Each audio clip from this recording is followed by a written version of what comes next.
some participants who have already turned on the video. Would you like to say hi to your friends here?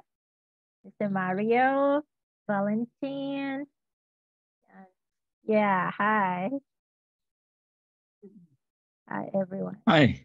Hi. Hello. Hi.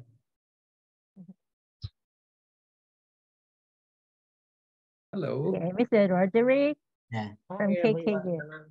Yeah. Hi. From What is KKU? What is KKU? Konkan University. Yes. Konkan University, yes. From northeastern Thailand. Yeah, from northeastern Thailand. Welcome to the south. Good so maybe afternoon, shall we start now? Ajahn Surya, Ajahn Willy? Yes. Anytime. Yep. Yes, sure.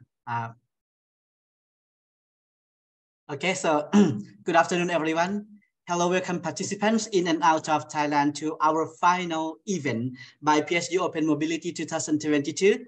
I'm glad to have you all here on board, gathering up and sharing knowledge as an intellectual community. In this session, we will have the opportunity to listen to our invited speaker discussing our faulty belief and practices in English language teaching. Before we move on, allow me to briefly introduce our today moderator, Assistant Professor Dr. Surya Sulaiman. Assistant Professor Dr. Surya Sulaiman is an English lecturer at the Faculty of Humanities and Social Sciences, Prince of Songkhla University, Pattani Campus, Thailand. Her research interests include colonial and post-colonial literature, diaspora studies, comparative literature, Thai literature, Islamic feminism, literacy, representation of women. She has also organized several English training programs and workshops to empower English language teaching in the southern region of Thailand. Now I'm going to let Assistant Professor Dr. Surya continue with the session. Thank you, Dr. Yusuf. Okay, so Assalamualaikum warahmatullahi wabarakatuh and Sawadee Ka. Greeting from Thailand. Good afternoon, actually. Sawadee Ka, Dr. Willy. Sawadee Ka, everyone. Greeting from Thailand. This is 2 afternoon in Thailand. So maybe you can feel the vibe of the heat from Thailand right now. But if you are from somewhere very cold, just share with us. There are good weather from there. But now in Thailand is everything is like blazing right now. So okay, so welcome to our webinar under PSU Open Mobility Project 2022. And yes, today's session would be about learning to unlearn faulty beliefs and practices in ELT, which is, I think we have got so many things to unlearn and relearn. So today we are going to hear from our distinguished professors. And yes, my name is Surya Sulaiman, once again, to introduce myself. And it's my pleasure to be the moderator for today's session. First of all, I would like to officially welcome all the participants. As I have learned from Dr. Yusuf that we have got about 500 participants registered from 48 countries around the world. So hopefully all of us are here, but if not, maybe some of them can join us later. Okay, so, and first of all, I would like to also bring you some good news for today, because we have learned from the poster that we are going to meet Dr. Willy today, which we are very excited to do so. But we are very, very honored to have 2 more professors, 2 more distinguished ELT professors with us today, who are from 2 different countries. We have got Dr. Adelina Aswami from Malaysia and Dr. Siyiling from Taiwan. So let's join me in welcoming our 3 professors today to our webinar session.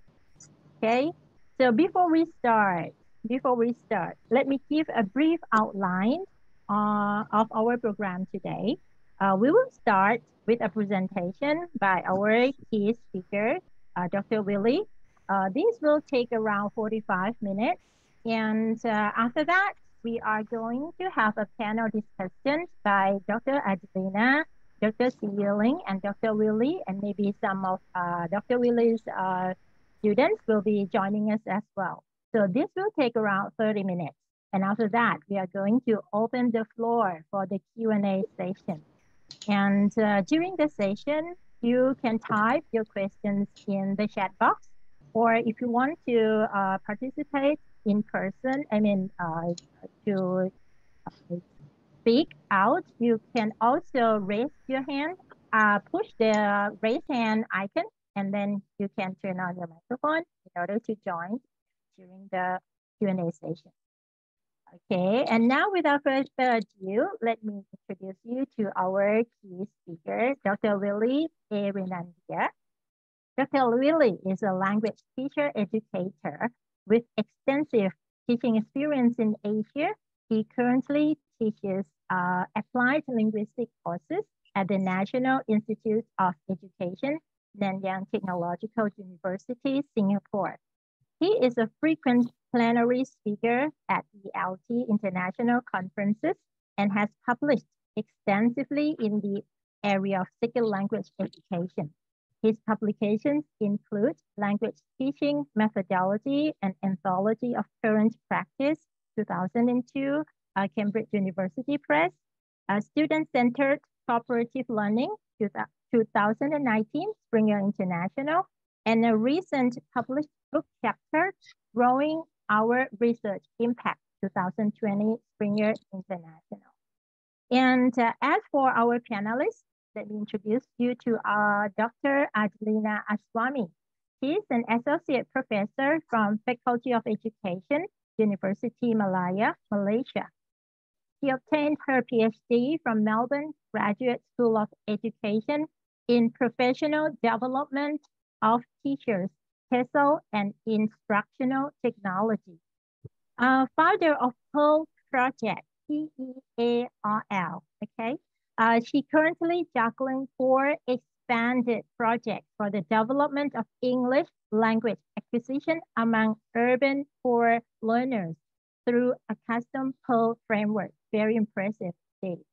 And he has written and published extensively in the area and has supervised 7 PhD students to completion. And our second panelist is Dr. Willy. Dr. Willy is a professor in applied foreign languages and currently head of the Center for General Education at National Taiwan University of Science and Technology. Her research interests include issues related to second language and literary acquisition, extensive reading, storytelling in teaching EFL children, reader text interaction through blocking, and multimodal multiliteracy. And for now, let's start with the first session presentation by Professor Willy. Over to you, Professor. Thank you. Thank you very much, Ajahn Suraya. Always good to see you, Ajahn Yusuf, and the other colleagues from Prince Songkla University at Patani. I think I should also mention that in addition to the 2 professors who will be joining us in the discussion, Ibu Maria Hidayati, a senior lecturer from Universitas Negeri Malang, will be also joining us in the discussion. So here is the plan. I'll be talking for about not 45 minutes maybe, but this is late afternoon. So I'll try to be as brief as possible, maybe 30 minutes or so. And then afterwards, we will explore some of the points, some of the topics that I'll be raising in my presentation. The topic again of my presentation is for us to really understand that some of the beliefs that we've been holding on to and some of the practices that we've been doing for so many years may not be in the best interest when it comes to supporting our students, when it comes to helping our students develop their English language proficiency. Yeah, so these are things that I'll be sharing with you this afternoon. But again, very briefly, Ajahn Suraya has kindly mentioned my university. It's Nanyang Technological University. Very briefly, it's a beautiful university. It's also a very good university. Please come and visit now that COVID-19 is gone.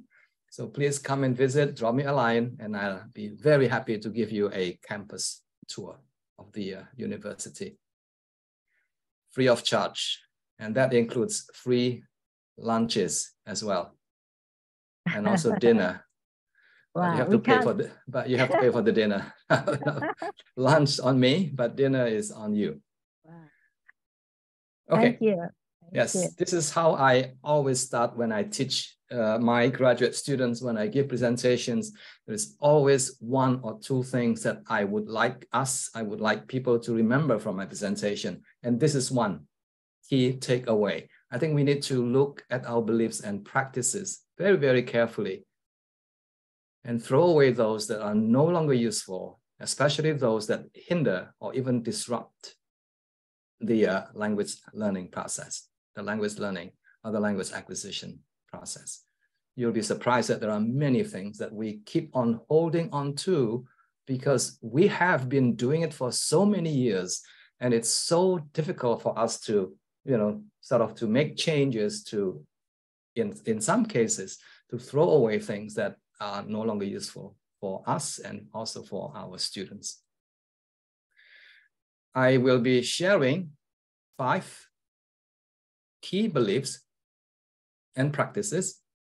And later in the discussion, I would like the panel to raise more issues. I'm sure there are more than 5 out there, but these are 5 things that are very, very stubborn, that have been around for many, many years, and we are still doing things the way we have been doing for many, many years.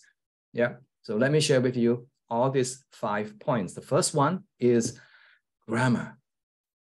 Very, very difficult to change when it comes to grammar. Now, here is what often happens when students can't speak well. Teach them more grammar. That's usually the response that I often hear from teachers. Yeah, when they can't write well, again, the response is the same. Teach them more grammar.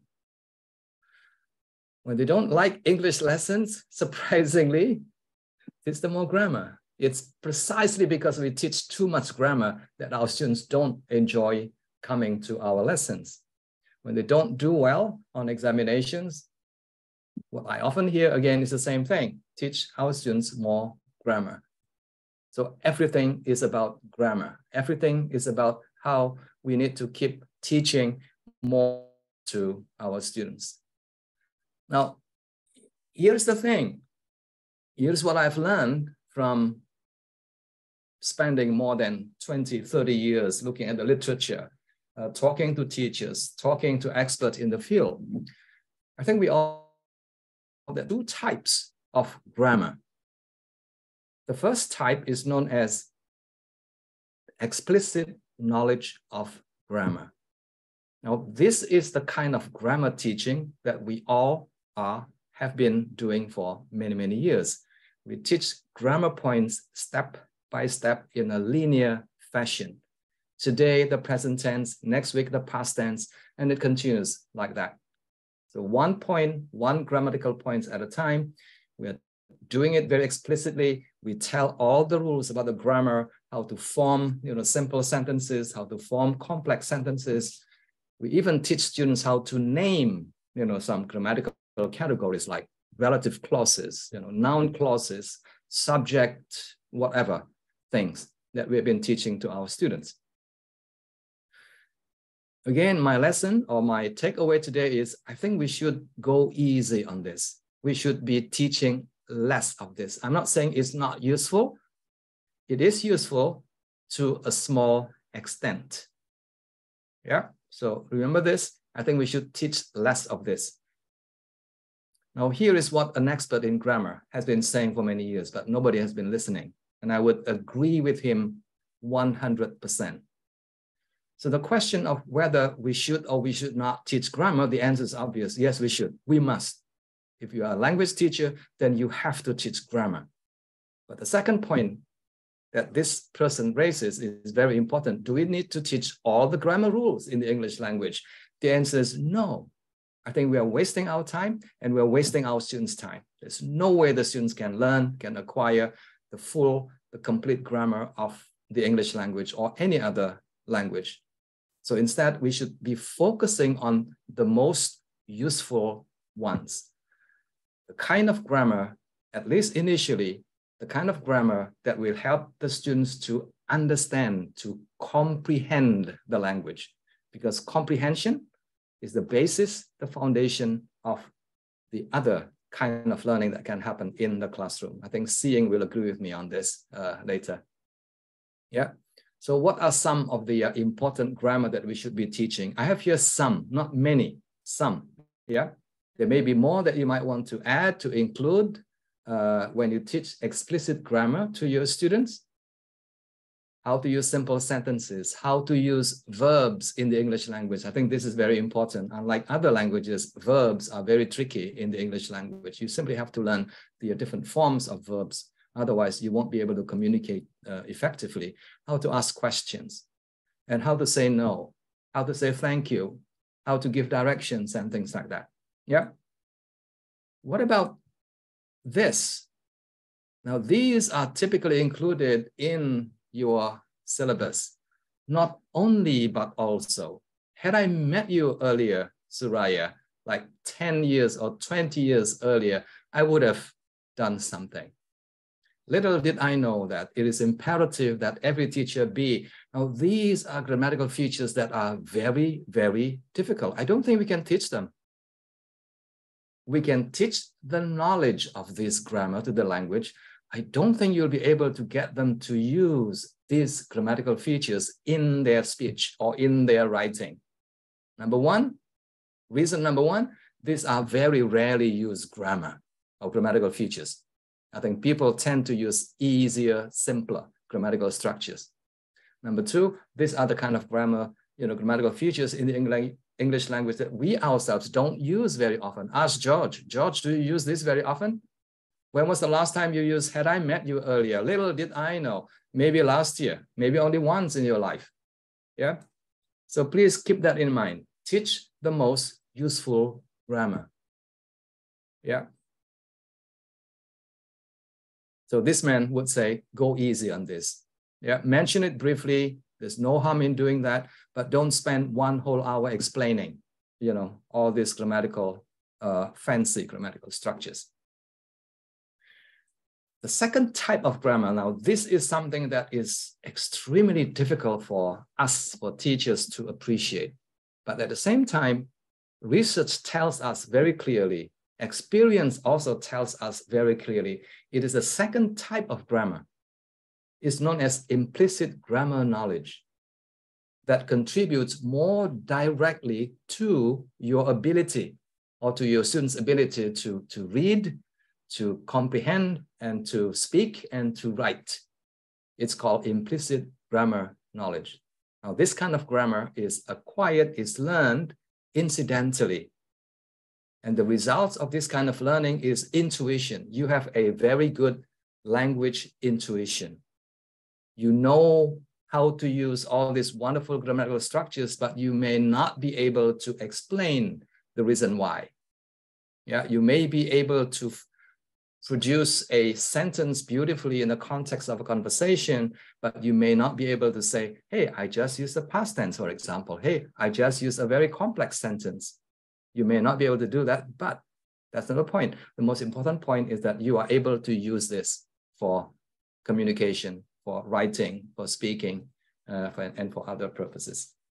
So again, my advice to all of us is for us to spend more time doing the kind of teaching that is more meaning focused rather than language focused, meaning focused rather than language focused. A small amount of time can be devoted to teaching some aspect of the language, but the majority of our teaching, the big part of students' learning should be on this meaning, and meaning, understanding the content. Now, this is a quote that I often use to clarify my thoughts and also to provide support that my suggestions, my idea is not my own only, but it's an idea that has been floating around for many years. Now, this one comes from a book by Sean Lowen. He was a student of Rod Ellis and an expert in second language acquisition. And this is one of the sentence that sort of jumped to me out of the page when I saw this. Yeah, let's look at this very carefully and very slowly as well. The ability to produce language relatively easily for communicative purposes draws heavily on implicit knowledge. Yeah, the keyword here is it draws heavily on this intuitive knowledge of grammar, of the language, of the vocabulary of the language as well. Yeah, so that is what enables you. So it is the implicit grammar that you learn accidentally or incidentally that enables you to produce the language spontaneously without you having to think, for a long time whether, should I use the past tense here? Should I use the present tense? Should I use the subject verb agreement in my sentences and things like that? So keep this in mind.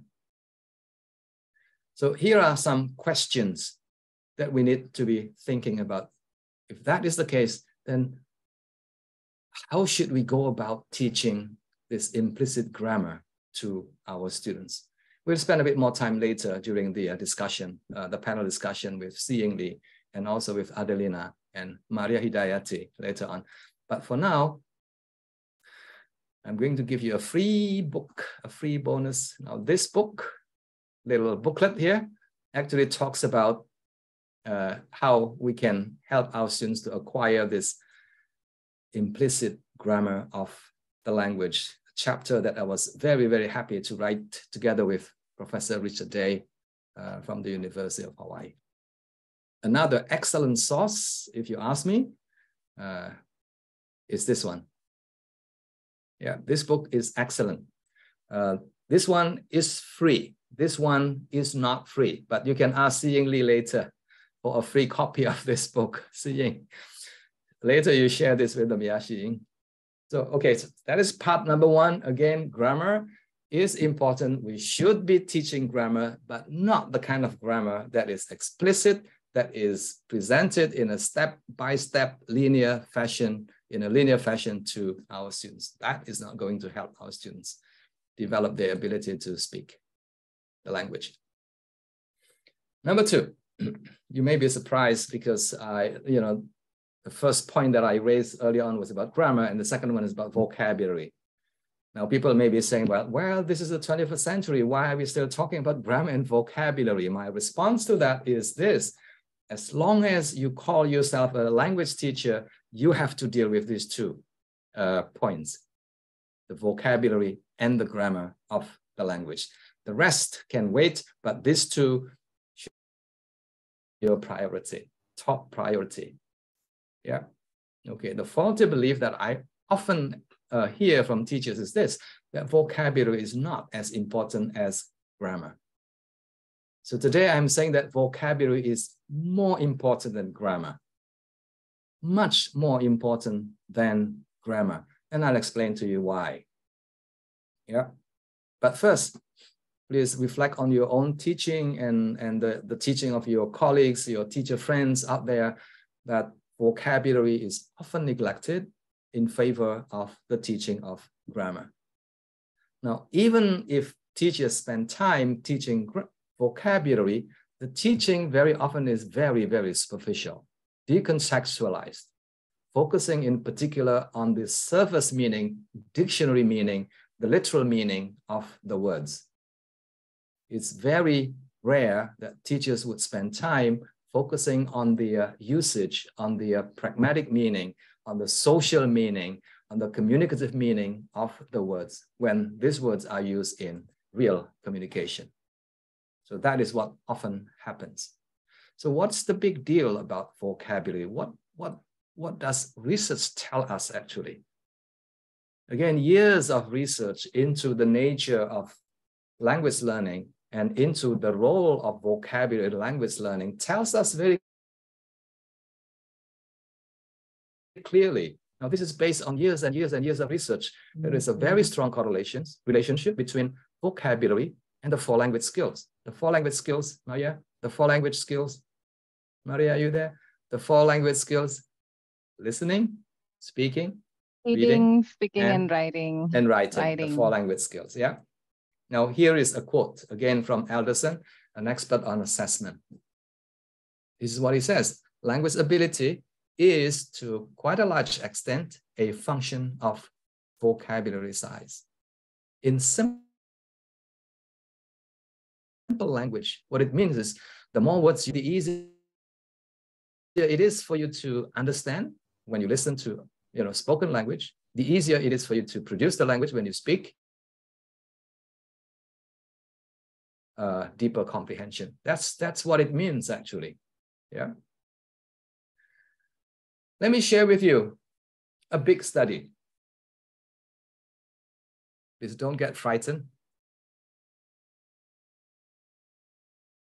There's a lot of vision there on the slide. I used to be very frightened when I see data like this. This is a big study that was done by a former student from my university. His name is Matthew Wallace, published in a big journal, Language Learning, one of the journals in our field, and the gentleman teaches at Macau University. Now, the study to me is very interesting. Yeah, let me just walk you through very briefly. So Matthew Wallace is interested in finding out factors, variables that influence listening comprehension, EFL, students' listening comprehension, in particular, those students studying English in Japan. Yeah.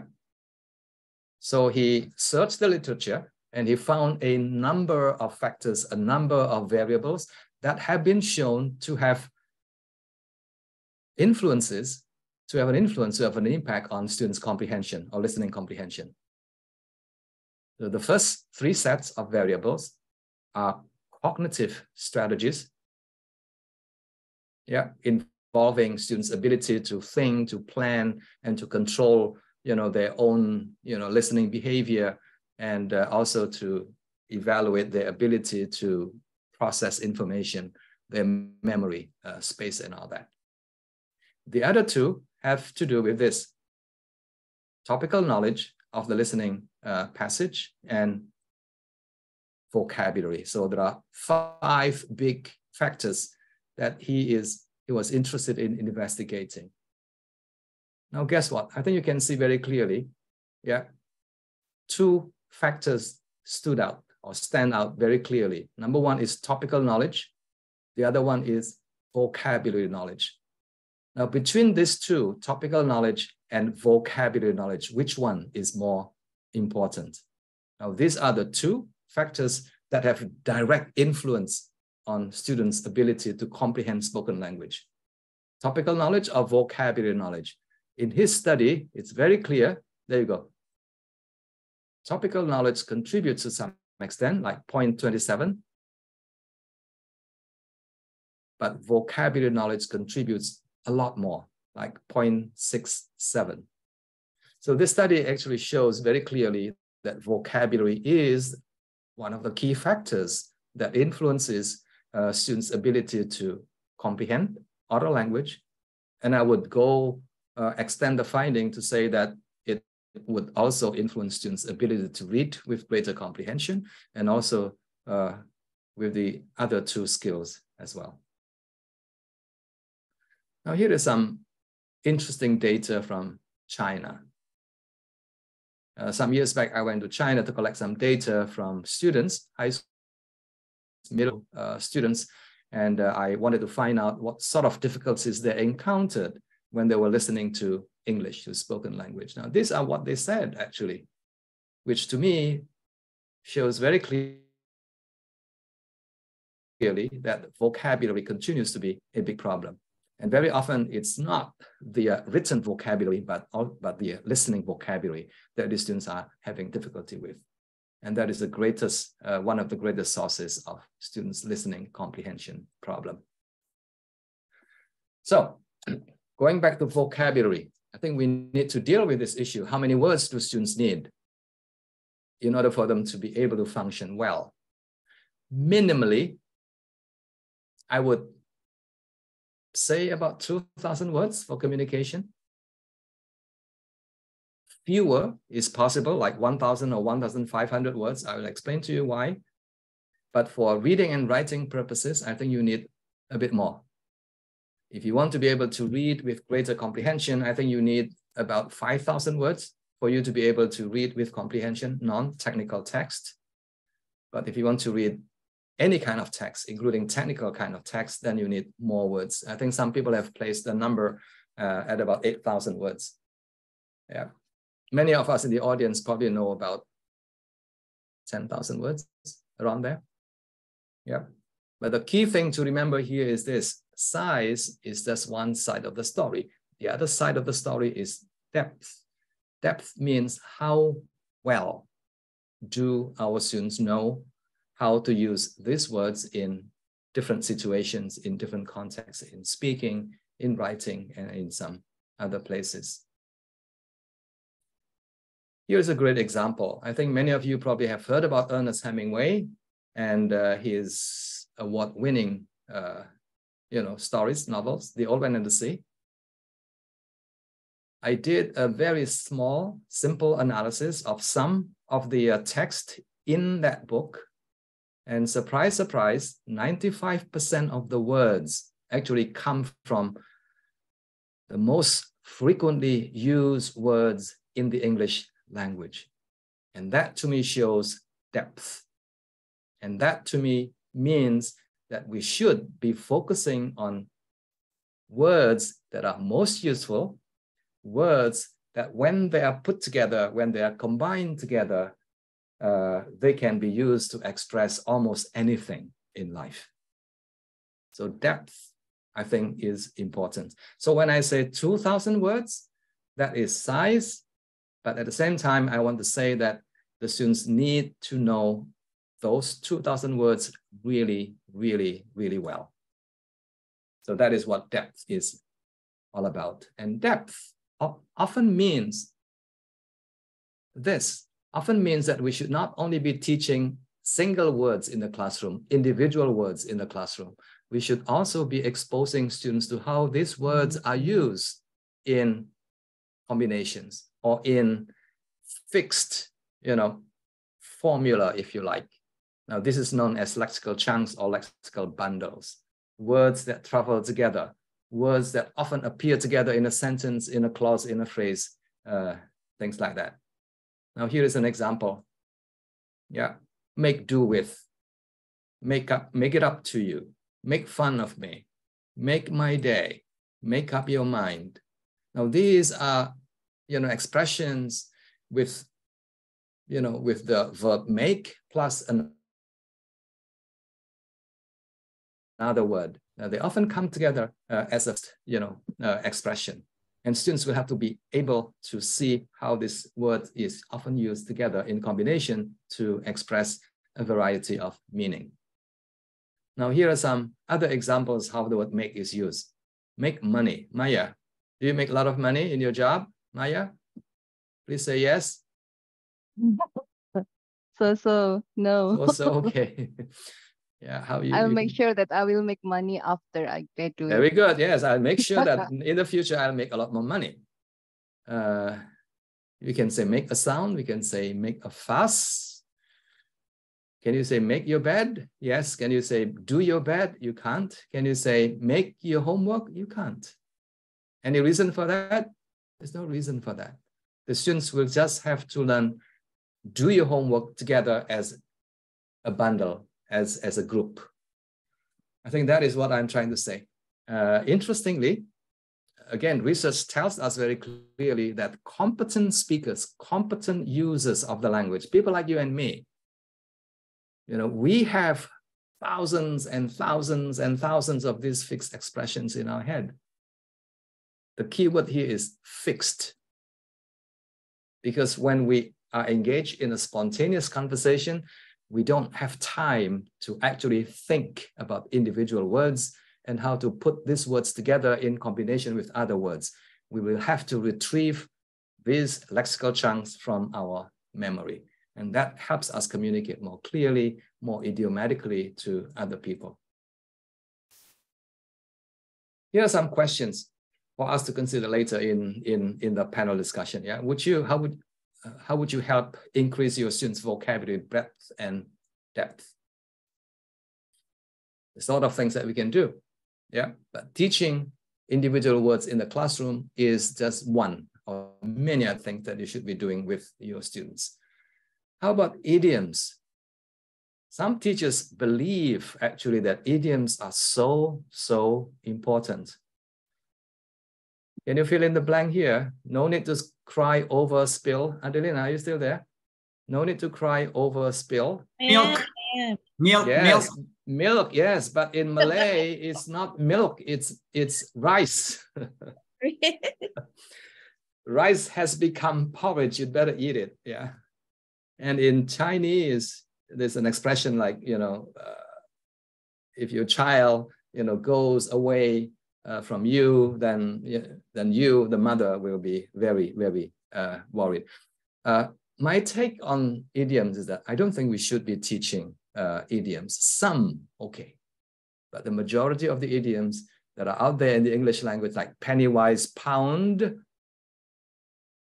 George? Pennywise, George is from the US. He probably doesn't know this. Polish. No idea. No idea, exactly. Polish.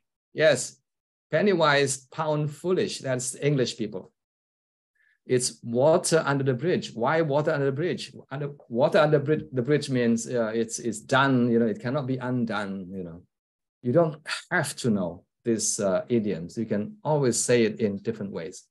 So that is what I'm saying. Yeah, just learn the most frequently used, the most useful words in the English language, and also learn how these words can be used in combinations, in a variety of combinations to help you express whatever you want to say in the English language. So the first two is done. The first one is grammar. Second one is vocabulary. The third one is teaching materials, spoken text or written that we use in the, yeah? We do that all the time. When you walk into the classroom, we usually have a reading passage or a listening material for the students to work on. Something, again, that I've learned from talking to a lot of good people out there is this, that content is so important. Yes, the language is important, but more important than the language is the content. Is the content exciting? Is the content engaging? Is the content relevant for your students? So stay away from reading passages or listening passages that are of no or little interest to your students, because learning won't happen if students are not interested in the topic of the reading or listening passage. Yeah, so I was reminded of this little quote here: in the absence of interesting text, very little is possible. Not much is possible. Yeah, keep that in mind. I think Seeing is going to pick up on this later on when she shares about the importance of providing compelling materials to students. Yeah, materials will have to be emotionally engaging, something that makes your students smile, something that makes your students laugh, something that makes your students feel upset, angry. I think that is good for language learning purposes, because chances are they will remember. Something that is bland, something that is not interesting emotionally will just be forgotten very quickly. The second point about choice of text is the language. Yeah, the first part is the content, very important. The second part is the language element. Yeah. If you ask me, I think there are three types of materials that may have been using in the past. The first one is what I would call comfort zone, texts that are easy to understand. The students can do it on their own, they can understand on their own. There's no need for you to provide extra help to your students. The second type of text is known to be text at the student's stretch zone. Yeah, the text is slightly above their head. The students need you to help. The students need a dictionary. The students need something, resources to help them comprehend the text. The last one is the panic zone. The Panic zone is just the kind of text that is just impossible to use. Yeah. It doesn't matter how much help you provide your students, the text is just impossible. It's just too challenging, too difficult. My question to you is this. Anyone, if you feel like responding to this question, please go ahead. Which one is best for language learning? Stretch. Yep. The stretch. The stretch on purpose. I put it in yellow so that you fall into the trap of saying that is a stretch zone. Yes, there's nothing wrong. Most people do that. I think it's part of your teacher training. I think you know, pre-service teachers have always been told that, well, if you prepare you know, your teaching materials, make sure that the text contains some new vocabulary, some new grammar, and some new contents. There's nothing wrong with that.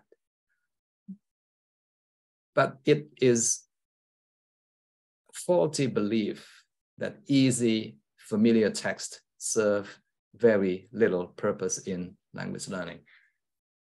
In fact, research tells us that texts that are easy, texts that don't require students to work very hard linguistically speaking, so that they can focus more on the content, is the kind of text that is very, very useful for language acquisition to happen. Yeah. So I would like to invite you to think more about how we can use more easy texts to help your students to increase and further develop their English language proficiency.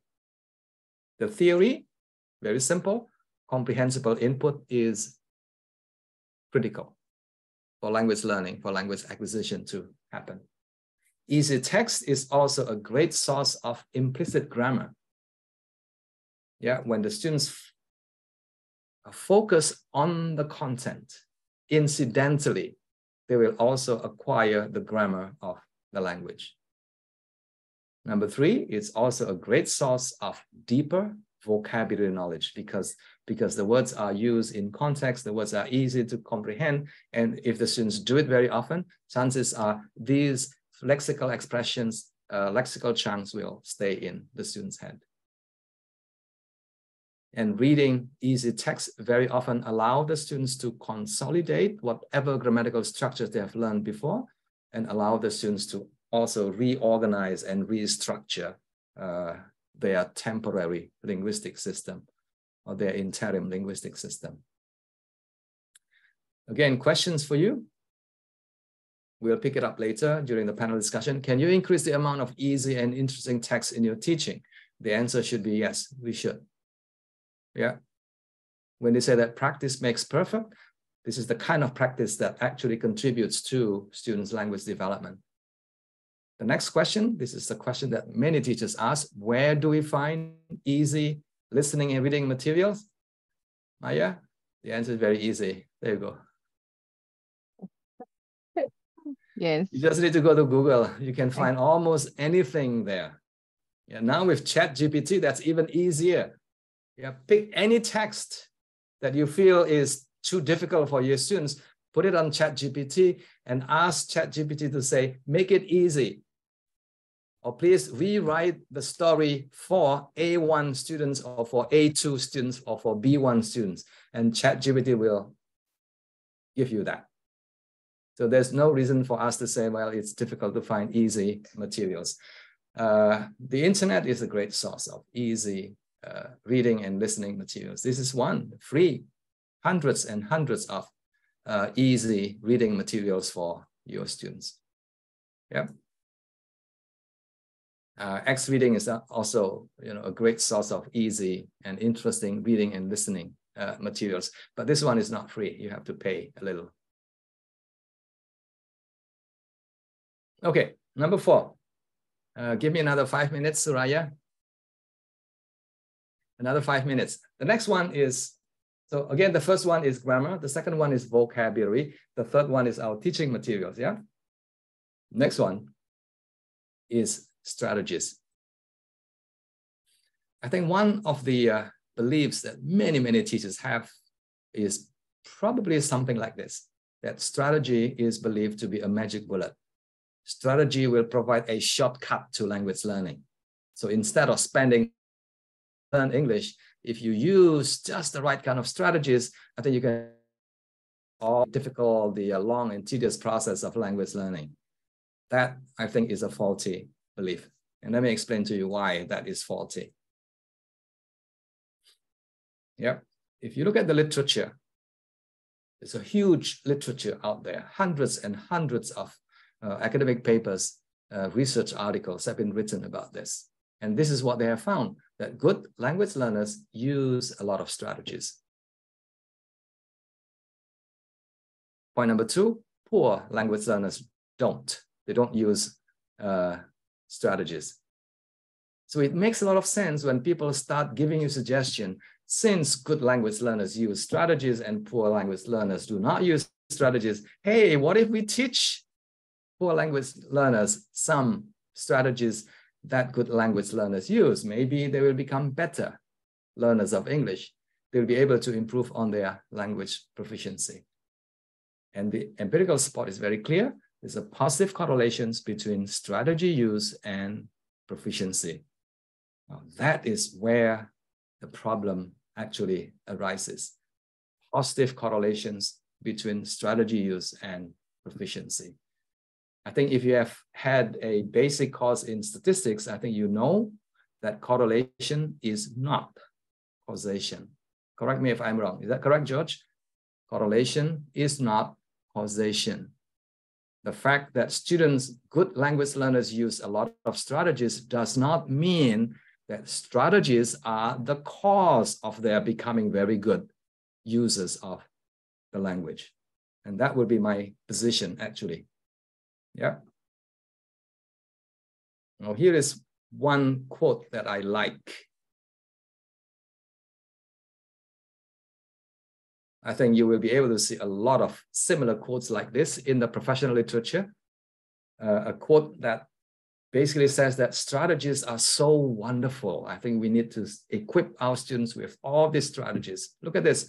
Strategies are the L2 learner's toolkit for active, look at that, conscious, purposeful, attentive learning, and they pave the way toward greater proficiency.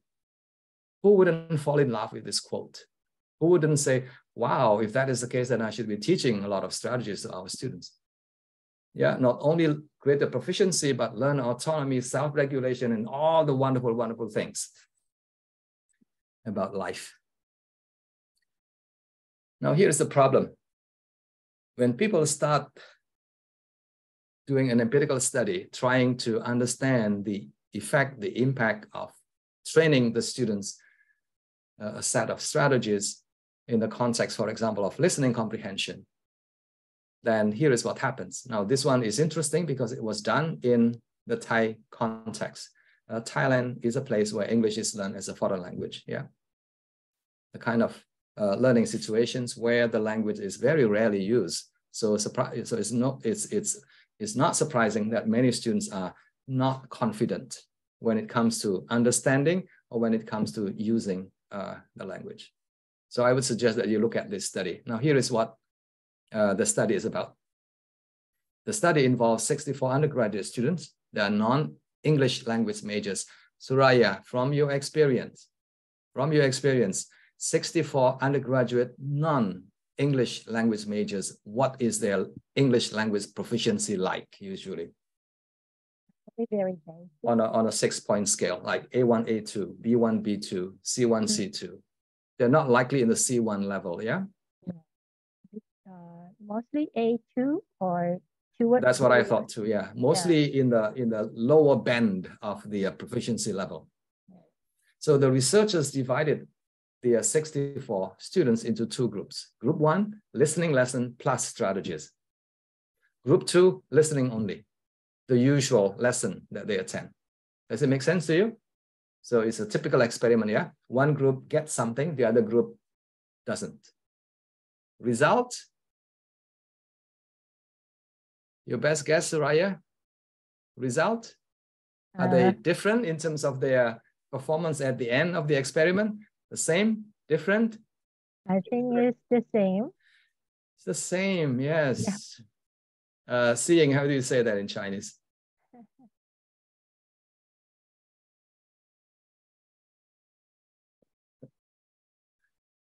No, your audio is off. Okay. You said you want me to read these two words in Chinese? Yes. 相同. Okay, that means the same, isn't it? 相同 is the same. 相同 is the same. Yes, not the right translation because I use Google Translate earlier. So that's the result? Yes, that's the result. It's the same. No, there's no difference. Yeah. Okay. If there's no difference between the two groups, yeah, if you're a smart teacher, then would you be teaching strategies? Probably not. I mean, you'll be wasting a lot of your time actually, and you'll be wasting a lot of your students' time. Now, here is another study.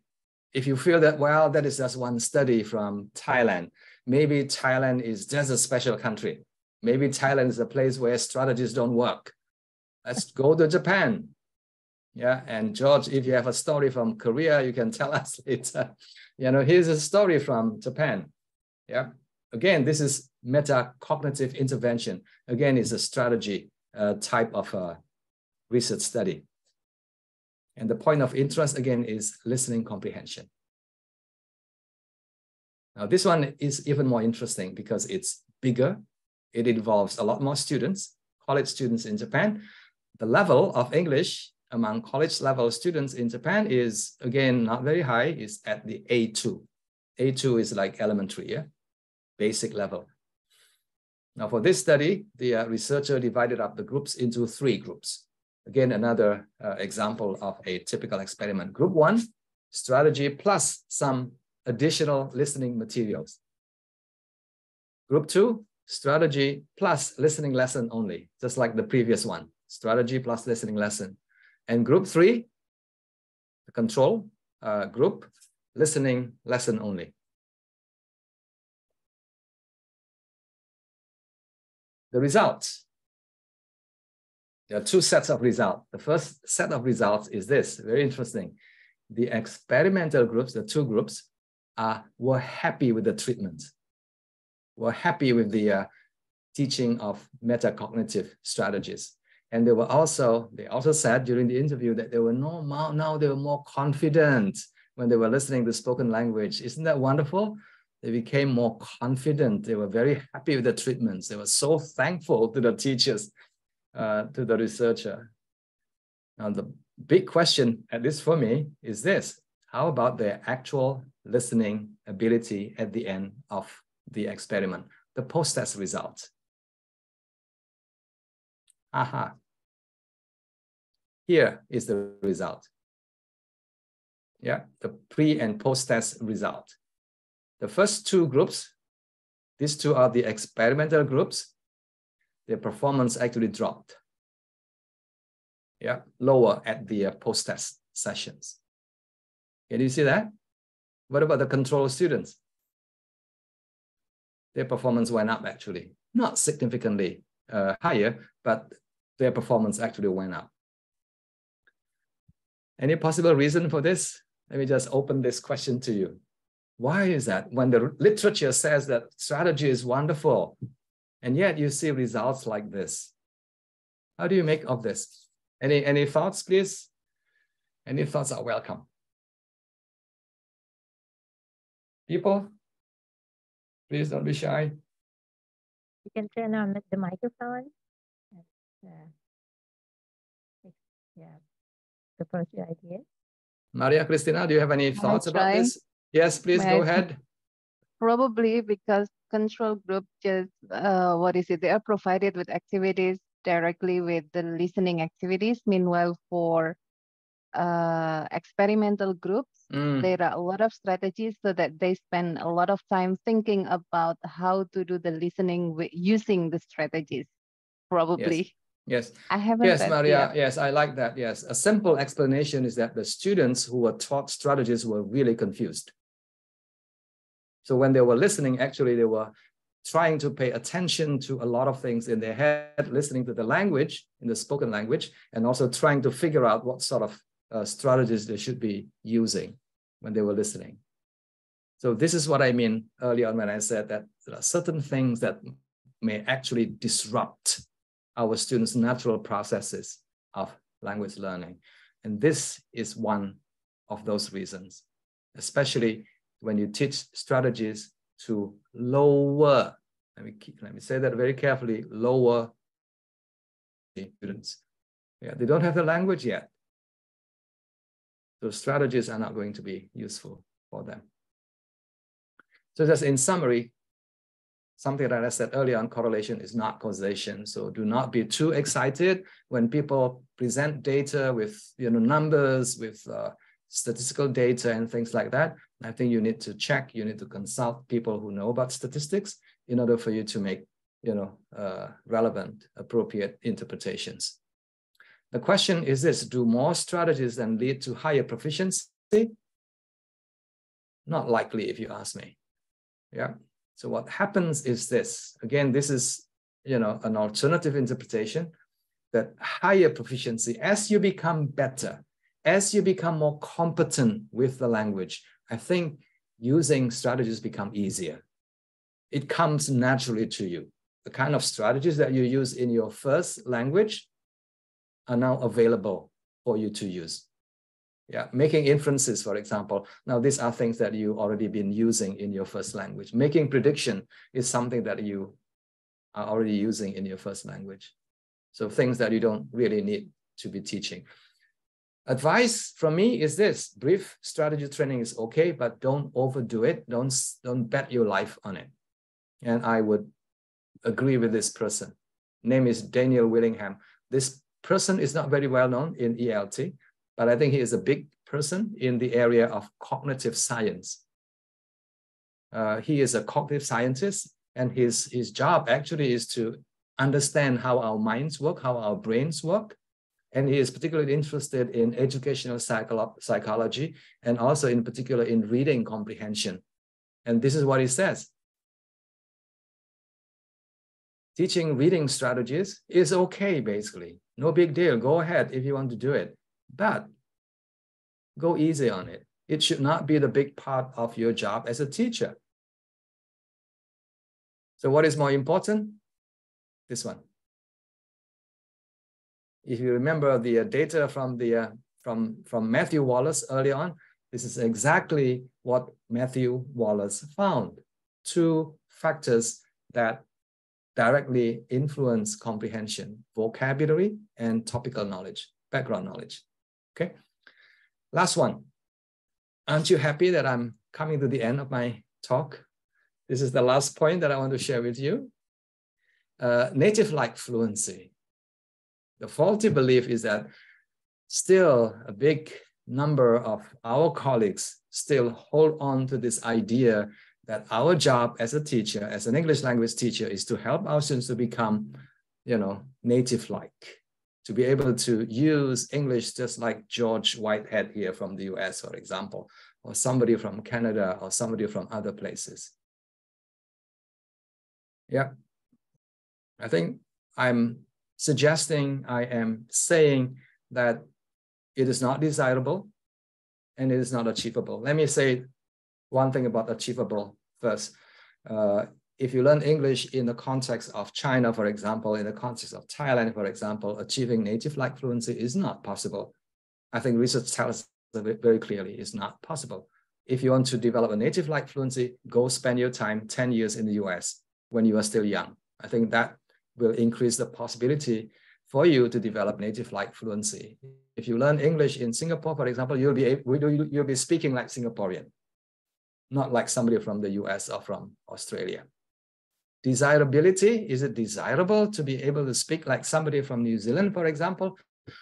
I think people are increasingly questioning this idea that when you learn a new language, you need to behave, speak like the person from that language.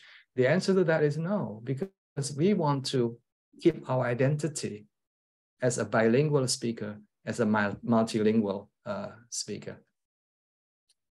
Yeah. And of course, today, English is an international language. So chances are you'll be speaking with people from non-native English speaking countries, people from Thailand, people from, from Cambodia, people from Japan, people from Korea, and things like that. Another important point is this. I don't know if you have seen this before, that native speakers, not all of them, some who are doing business with their business counterparts from Japan, from Korea, from other places, they have to relearn English in order to communicate with non-native speakers. Reason being, their language is very often difficult to understand. The way they speak is difficult to understand. And when they're dealing with a multi-million contract, business contract, they want to make sure that when they speak, the business partners can understand what they are suggesting. So today, the standards are different. What is important for us is this. Number one, when you speak, make sure that we are linguistically comprehensible, that people understand you. And number two, you use language that is socially and culturally acceptable. Yeah. Again, the norms don't have to be native speaker norms, but it could be, Singapore culture, it could be Chinese culture, it could be Japanese culture and things like that. Yeah. Plus number three, another important point, it really feels good to be multilingually competent. There's no need for you to leave your first language behind in the name of speaking a new language. So the standards that we're using now is different from it was in the past. No more native-like fluency, but it's something that will make you proud because you are locally competent. You are also regionally competent. And also number three, you are internationally competent as well. When you speak to any other people in the world, I think people understand you and you understand other people as well. So the question of this should not arise. Which one is better, learning English from native speakers or non-native speakers? The question is no longer relevant. The question is this. Yeah. Should we be learning English from effective or ineffective teachers? The answer is obvious. Yeah, effective teachers. Now, effective teachers can be local teachers, can be bilingual teachers, can be native speakers. I have nothing against native speakers. If we should hire them, go ahead and hire them. But, we should not discriminate local teachers or non-native teachers. So the big question for us is this: are you an effective English teacher? Ask yourself these questions. What are some of the key attributes of an effective English language teacher? Free book again for you. What makes a good language teacher in a changing world? Scan the QR code and download the book later. I will send you the slides after this, yeah? So in conclusion, ladies and gentlemen, I've shared with you 5, I think, very stubborn beliefs, if you like. Beliefs that we have been carrying along for too many years. I think it's about time that we should rethink. We should probably, revise our beliefs so that we can support our students in a more effective and efficient manner. Suraya, thank you very much. Back to you. Prof. Thank you very much, Prof. This is really an eye-opening, I think, and thought-provoking talk for us. It's really eye-opening for many of us in Thailand as well, because the last point that you made is about native speaker. And we have been, and we still are very, very into that native speaker or native-like speaking of English. Yeah. This is very much in Thailand. So I think this is a really eye-opening for me personally as well, and for us in Thailand. I think this is a good way that we can start, rethink, and relearn about that. Okay, so thank you very much, Dr. Willy. And now we are coming to the second session, which is going to be a panel discussion. So we are going to invite our speakers, guest speakers, to other guest speakers, Dr. Adelina and Dr. C. Yingli, and also Ms. Maria Hidayati to the panel, for the panel discussion. Yes, Adelina is there. Okay, so over to you. So Dr. Willy, you are going to lead the discussion, right? So I'm going to throw the mic to you again. I thought it was the job of the moderator. Okay. Okay, so perhaps I'm going to invite all of the speakers here, and then if you would like to start with any point from, maybe we can begin with those 3 or 5 points raised by Prof. Willy about the belief or the myth. We can say maybe the myth of ELT, and how can we destroy those or come up with new ideas about it. So, something informal, something friendly, something casual. It's just an exchange of ideas. Whether what I said actually makes sense to you in your context in Taiwan, or maybe in Indonesia or in Malaysia. Or if you want to add additional beliefs that you feel are still there, but that should not be there. Okay, so may I invite Dr. Adelina or Dr. Yep, Dr. Adelina, are you ready to start?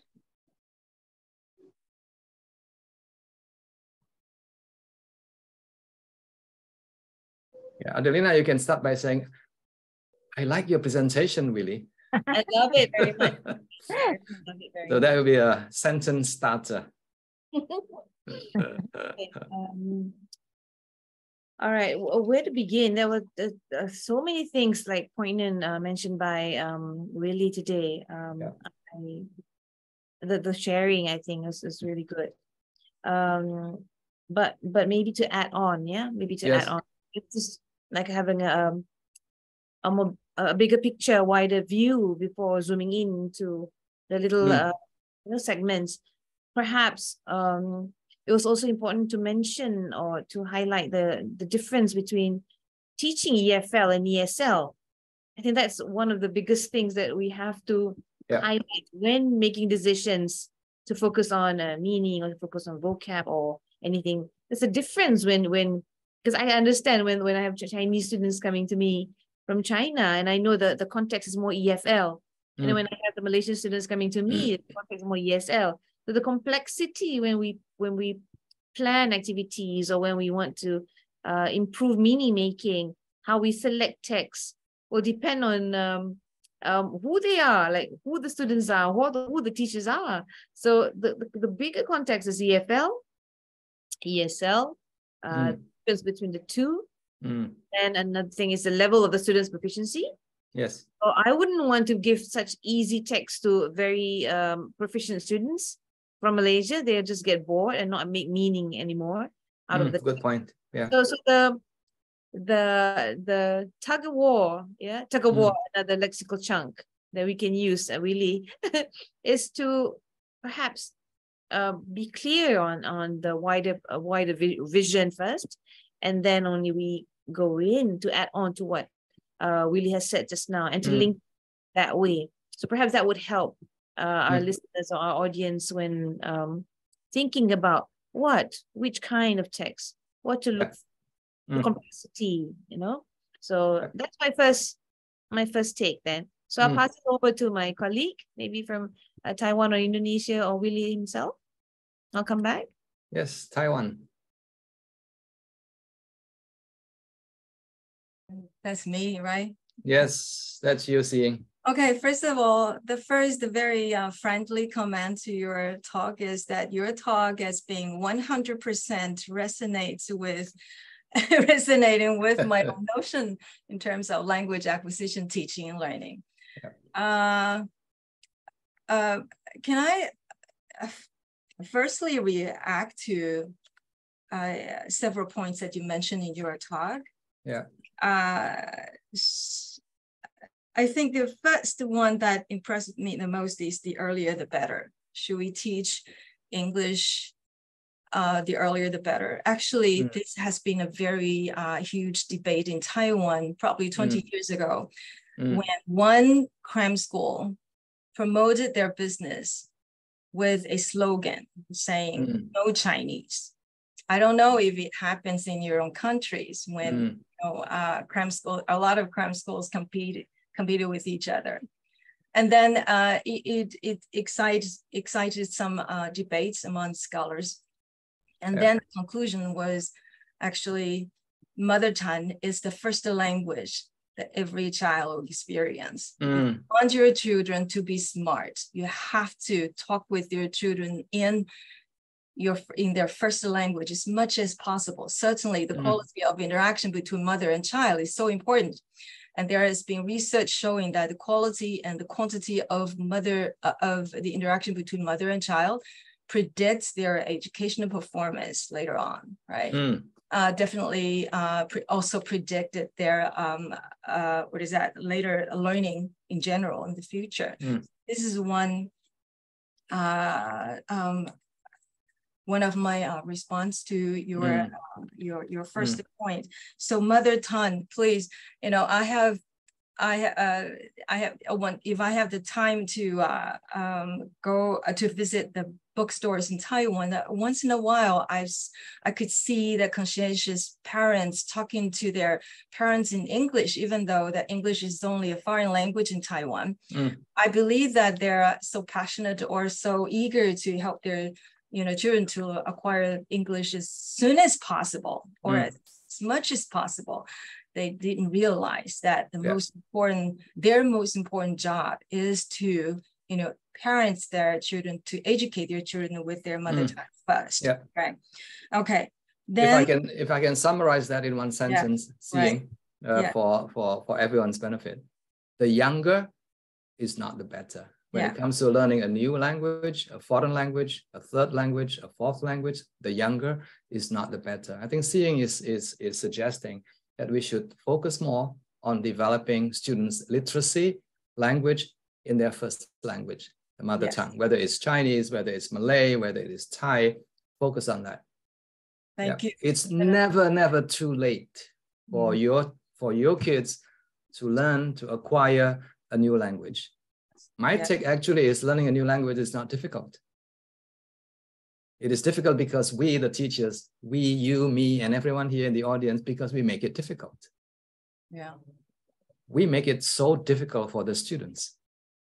We are actually not helping our students. We are impeding their progress. We are hindering their progress, actually. Yes, seeing, please carry on. The second point. Yeah, you are so right about this. Just like a lot of activists, a lot of scholars also discussed about the importance of phonics instruction, but you just too much is simply overload your children with all these complicated rules. And research, there's been a lot of research showing the importance of phonics instruction, but a lot of these research studies were done with young children. And when they claim that phonics instruction, I'm not saying, once again, I'm not saying that phonics instruction is of no use at all. I'm not saying that at all. But usually we spend, especially teachers in probably Asian areas, teachers tend to spend a lot of time focusing on those phonic rules, those rules about phonics, using games and so on. You don't know how much time you have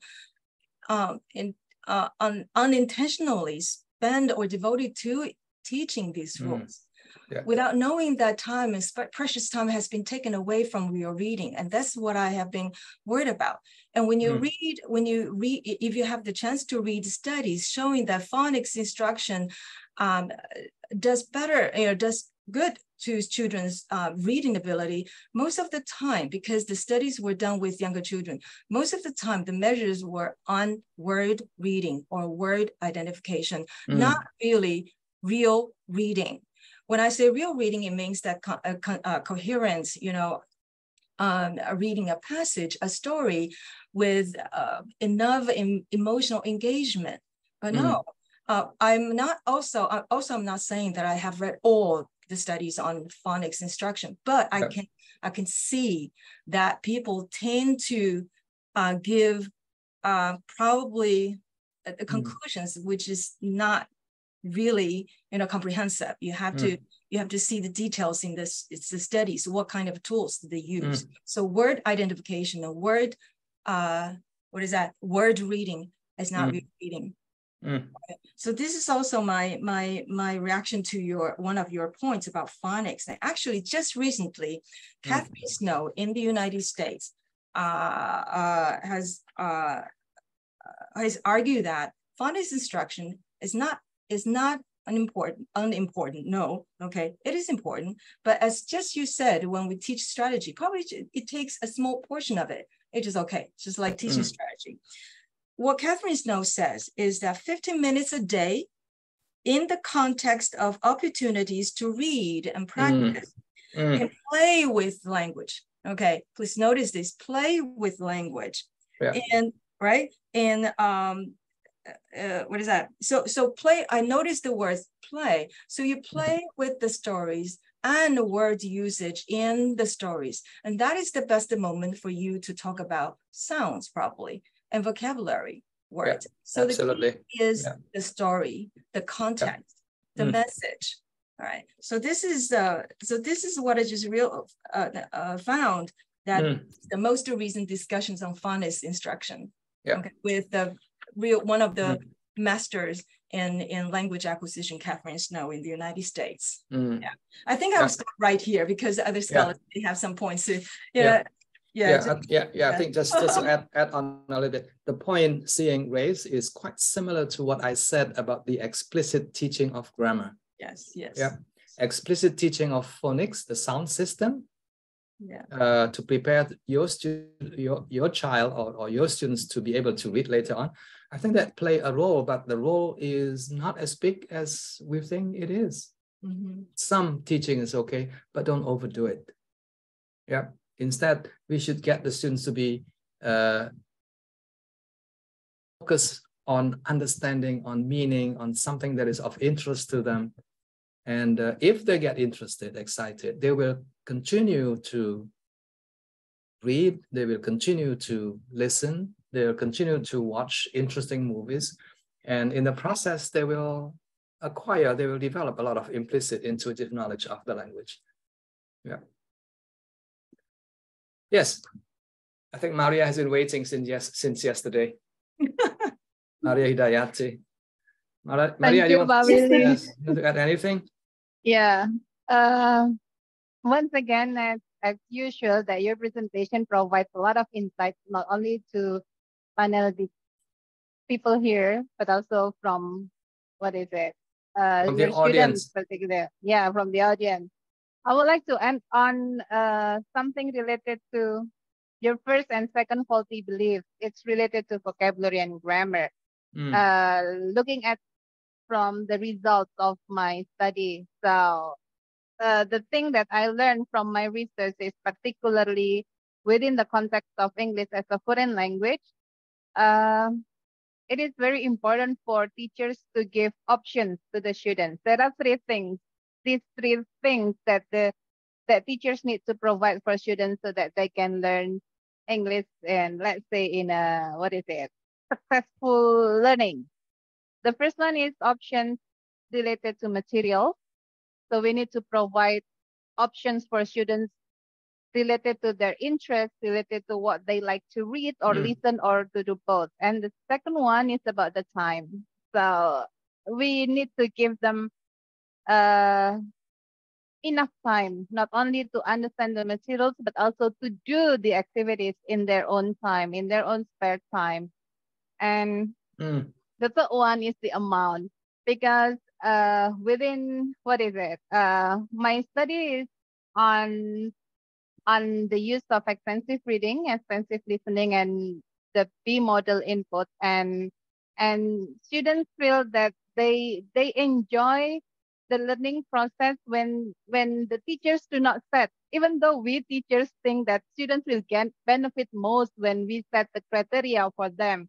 But it turns out that by setting the criteria, they feel that they get the pressure and they don't enjoy the learning process. So basically, the three things, when the three things are provided, I think they will get the vocabulary that they need to learn, the grammar. They can notice the grammar in the language so that they can develop their own strategies and they can understand the text so that they can be successful English learners.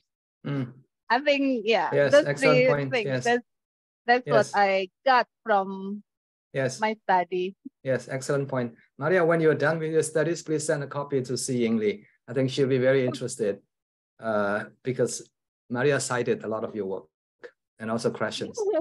Yeah, finally I met the author in person. Yes, Nice to the meet you. compelling and comprehensible thing. Yeah. Yes, let me just get back to Adelina a little bit. I think she is absolutely right. Yes, the first thing we need to do is to understand who we are dealing with, whether our students are at the lower level of proficiency or at the higher level of proficiency. In Singapore, for example, the students are pretty high in terms of their proficiency. So the focus is more on language using. We want to stretch our students because they are already quite competent in the language, but we want to polish their language. We want them to, in particular, to be able to write better and to write more coherently. And that is the kind of things that we need to be teaching more explicitly. I agree. So it's more like language using activity.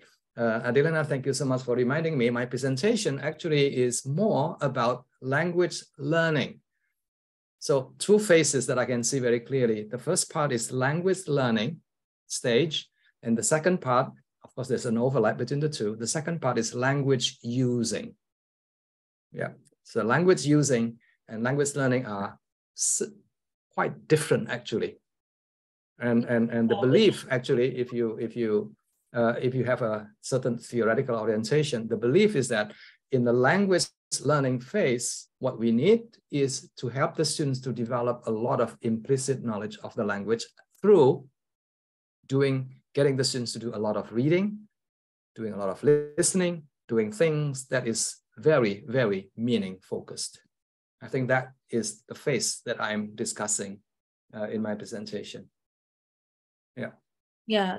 To add to that, when we talk about students learning, so it's for example, students who are just students learning English, and also there's another part where we have student teachers learning, teachers learning about the language. So in like, for example, in my program, we produce these teachers. So when they are learning, we also promote explicit learning of grammar, plus implicit, because they are to be teachers. Absolutely, but they're absolutely different from students learning the language, where we promote implicit or indirect learning of the language. Yeah, so that's a good point. About as well. And I agree with you, Willy, when you said vocabulary is so much more important now. Both are important, grammar and vocab, but you wanted to highlight how there's insufficient focus on vocab, when vocab is like the bricks to build the house, and then grammar is like layering of the clay. Yes. So you're missing the bricks. You cannot build that house. And the building will collapse, basically. Yeah. Correct. They get stuck with like wanting to say something, but they get those bricks are not there for most students. So I think I agree with 100%, Willy. Good. Soraya, maybe we can invite anyone, in the audience to participate in the discussion as well. Yes, Prof. We have got a question here actually. Let me read the questions to you. Wait, Soraya. Easy, here's the rule of the game. Easy question for me, difficult questions for Adelina, Seeing, and Maria Dayat. Yeah, this is directly. That's the rule of the game. Yeah. Unfortunately, the questions is posed directly to you, Prof. Willy. Yes, this is from Maria Christina. I'm not sure whether Maria is here. Do you think that for students with lower level of English proficiency, fun reading is much more beneficial than strategy? Fun reading. Oh, yes, absolutely. Yes. Fun reading. Yes. Fun, enjoyable, and comprehensible. The key word is comprehension. Students have to understand. If they don't understand, they will not have a lot of fun doing it. And if they don't understand, they won't learn a lot from it because they'll be reading very slowly. They'll be reading word by word. The enjoyment is not there. So I keep on saying the enjoyment, the engagement level is extremely important. I've been following the discussion on the importance of engagement. Engagement is the key, the most important key to learning. Some people have suggested that is the holy grail to learning. Unless the students are engaged fully, emotionally in particular, so that is the feeling thing, the enjoyment thing, emotionally engaged, and also thinking, mentally, cognitively engaged, and also socially engaged. The opportunity for them to make use or to share what they have learned with their peers, with their teachers, with their family members. So this kind of engagement is what contributes directly to student learning. Yeah, so it's a combination of engagement and the availability of highly interesting listening, viewing, or reading materials. And that is the gateway to developing proficiency in any language, basically, whether it's your mother tongue, whether it's a new language that the students are learning. That is the foundation. That is probably the most important part of language learning. Yeah, I think this, yeah. Okay. Thank you. Okay, I think when Dr. Si Yang mentioned about playing with the language, I'm not sure whether you can like exemplify or give some ideas about that, because this can be related to what Dr. Willy just said about engage. Yeah. Right. When you engage learners, playing is one of the techniques that you can. So maybe elaborate a bit on that. How to play with the language. Yes. Is that for me or for seeing? Seeing, right? For seeing. For seeing.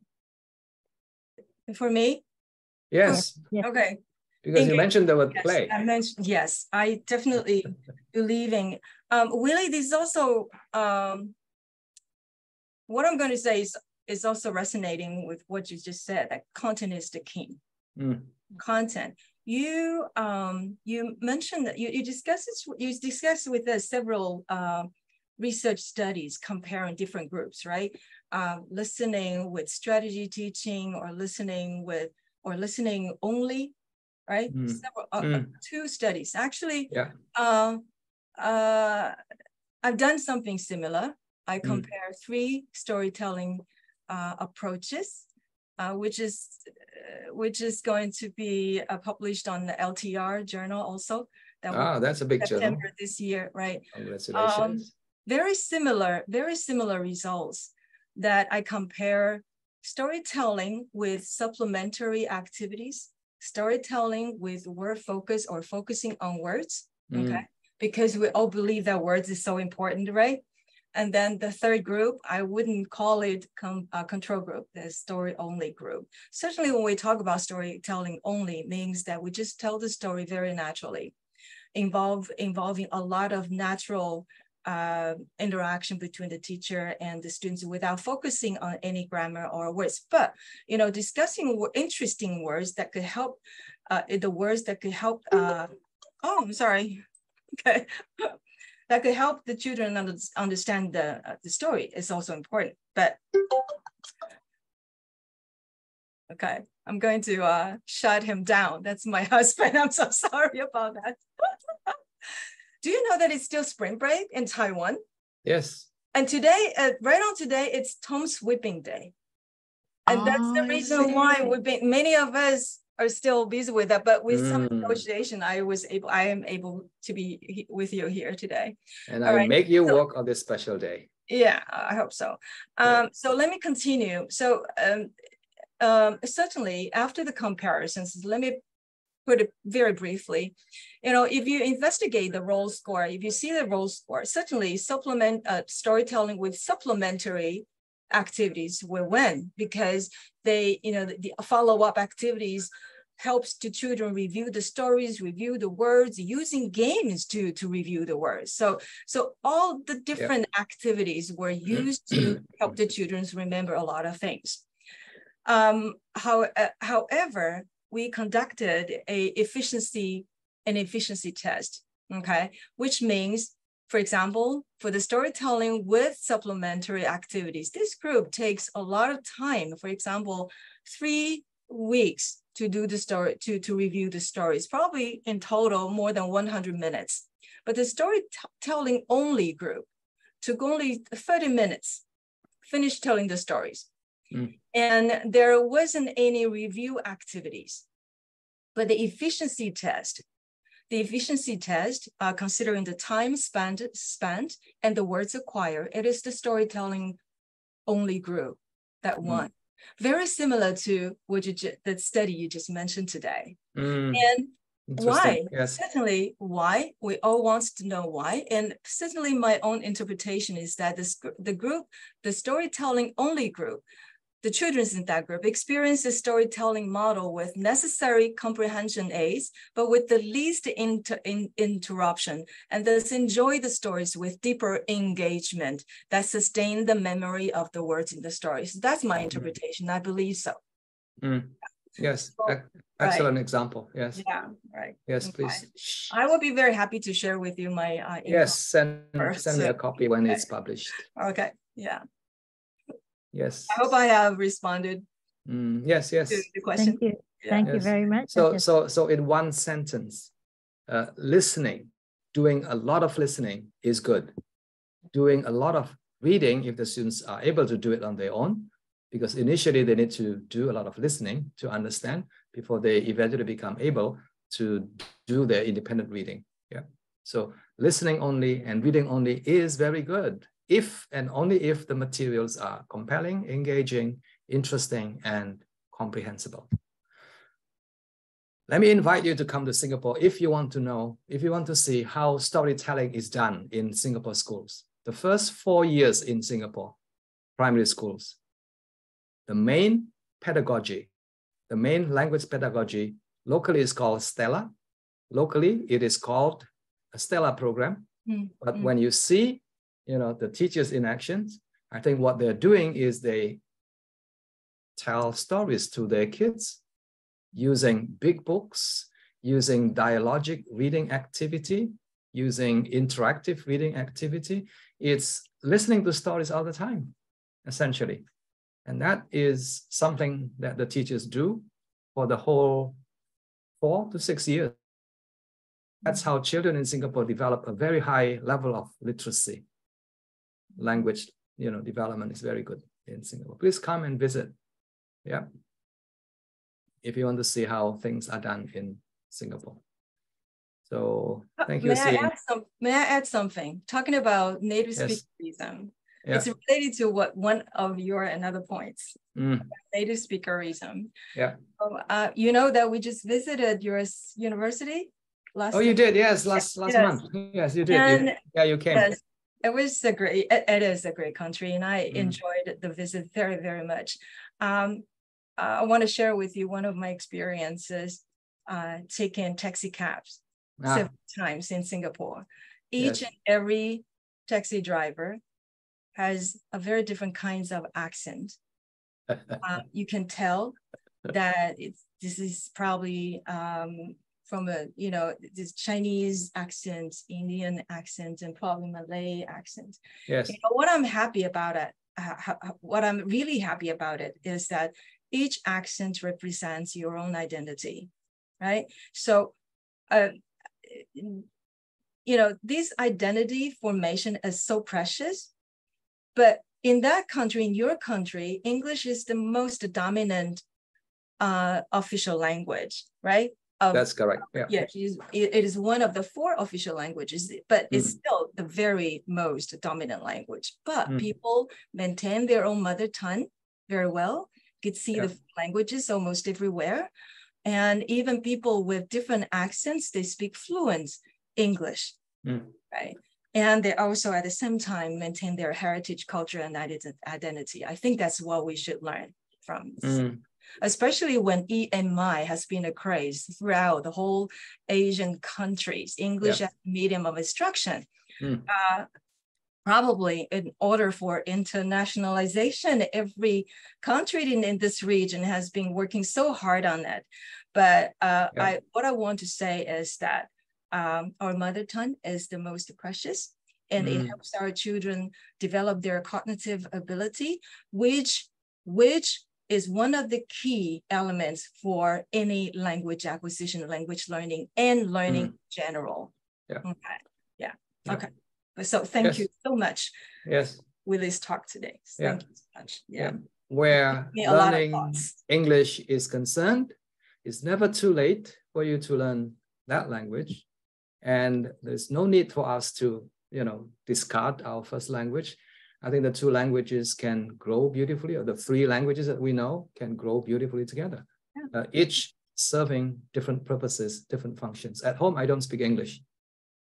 Not because I don't speak English or my wife doesn't speak English. It's not the language that we use at home. English is my professional language. I use it for job-related purposes. For social interactions, I use a mixture of English and Bahasa Indonesia and a little bit of Javanese with Maria Hidayati, for example. I would, conveniently switch back and forth between Bahasa Indonesia, between Javanese, and English and other languages. It is possible for you to be competent in 2 or 3 different languages. And you don't have to start when you are 1 year old. You don't.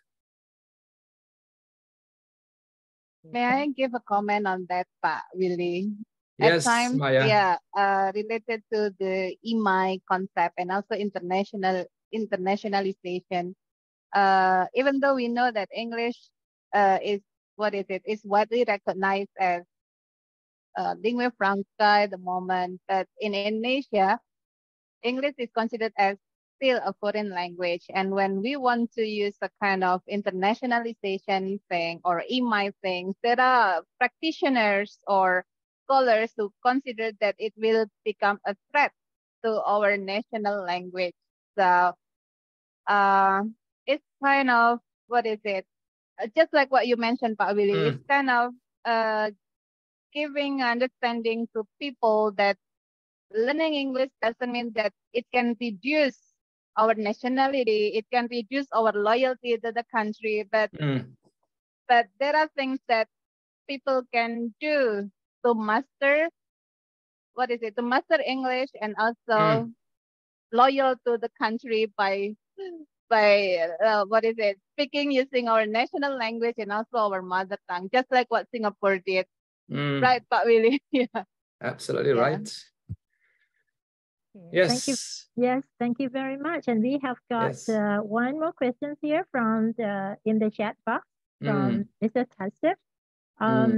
The question is, what should be the middle ground between adhering to the native speaker model and the globalization or localization of the language? Yeah. Good question. Yeah, and I think we have got one very expert here in globalization of the language. Perhaps Dr. Yusuf would like to say something on this point. There you go. I've been waiting for him to say something. Yes. Ajahn Yusuf. Yes, I think he is one of the kind to answer this question. Yes, Ajahn Yusuf. No, actually, I just would like to share regarding what Ajahn really have mentioned, especially the last one regarding the native speaker fluency. In Thailand, normally non-native English speakers are believed to be inferior and to be perceived as a second-class citizen comparing to native speaker English language teachers. And English is a requisite foreign language in Thai educational system and is considered as a compulsory from primary to university level. And basically, when examining ELT in Thai context, the employed pedagogies are exceedingly conventional. Basically, ELT learners are encouraged to follow the native English speakers' path. That's why most teaching approaches employed in Thai ELT and learning, such as by audio-lingual method or the functional communicative approaches or communicative language teaching, are still revolve around the Western-based theories and the native English speakers' pedagogical materials. And as a result, in Thailand, specifically, English language education is still somehow based on EFL traditional pedagogy, which encourages generally students like learners to behave following a native speaker norms. And from this, it's clearly seen that standard British and American English varieties have long been accepted and promoted as the only pedagogical models for ELT in Thailand that are internationally acceptable, which is very, very difficult to change. I mean, especially the ideas or the perception, ideology, or the belief of the educational stakeholders, including teachers, learners, or even parents of learners, policymakers, or curriculum designer. So from your own experience and from your expertise, do you have any suggestion regarding, I mean, if we really want to shape, I mean, this new idea, you know, towards those educational stakeholders in ELT teaching and learning practices? Do you have any idea how we are going to tackle or deal with these, you know, complicated notions? I think Adelina is an expert in that area.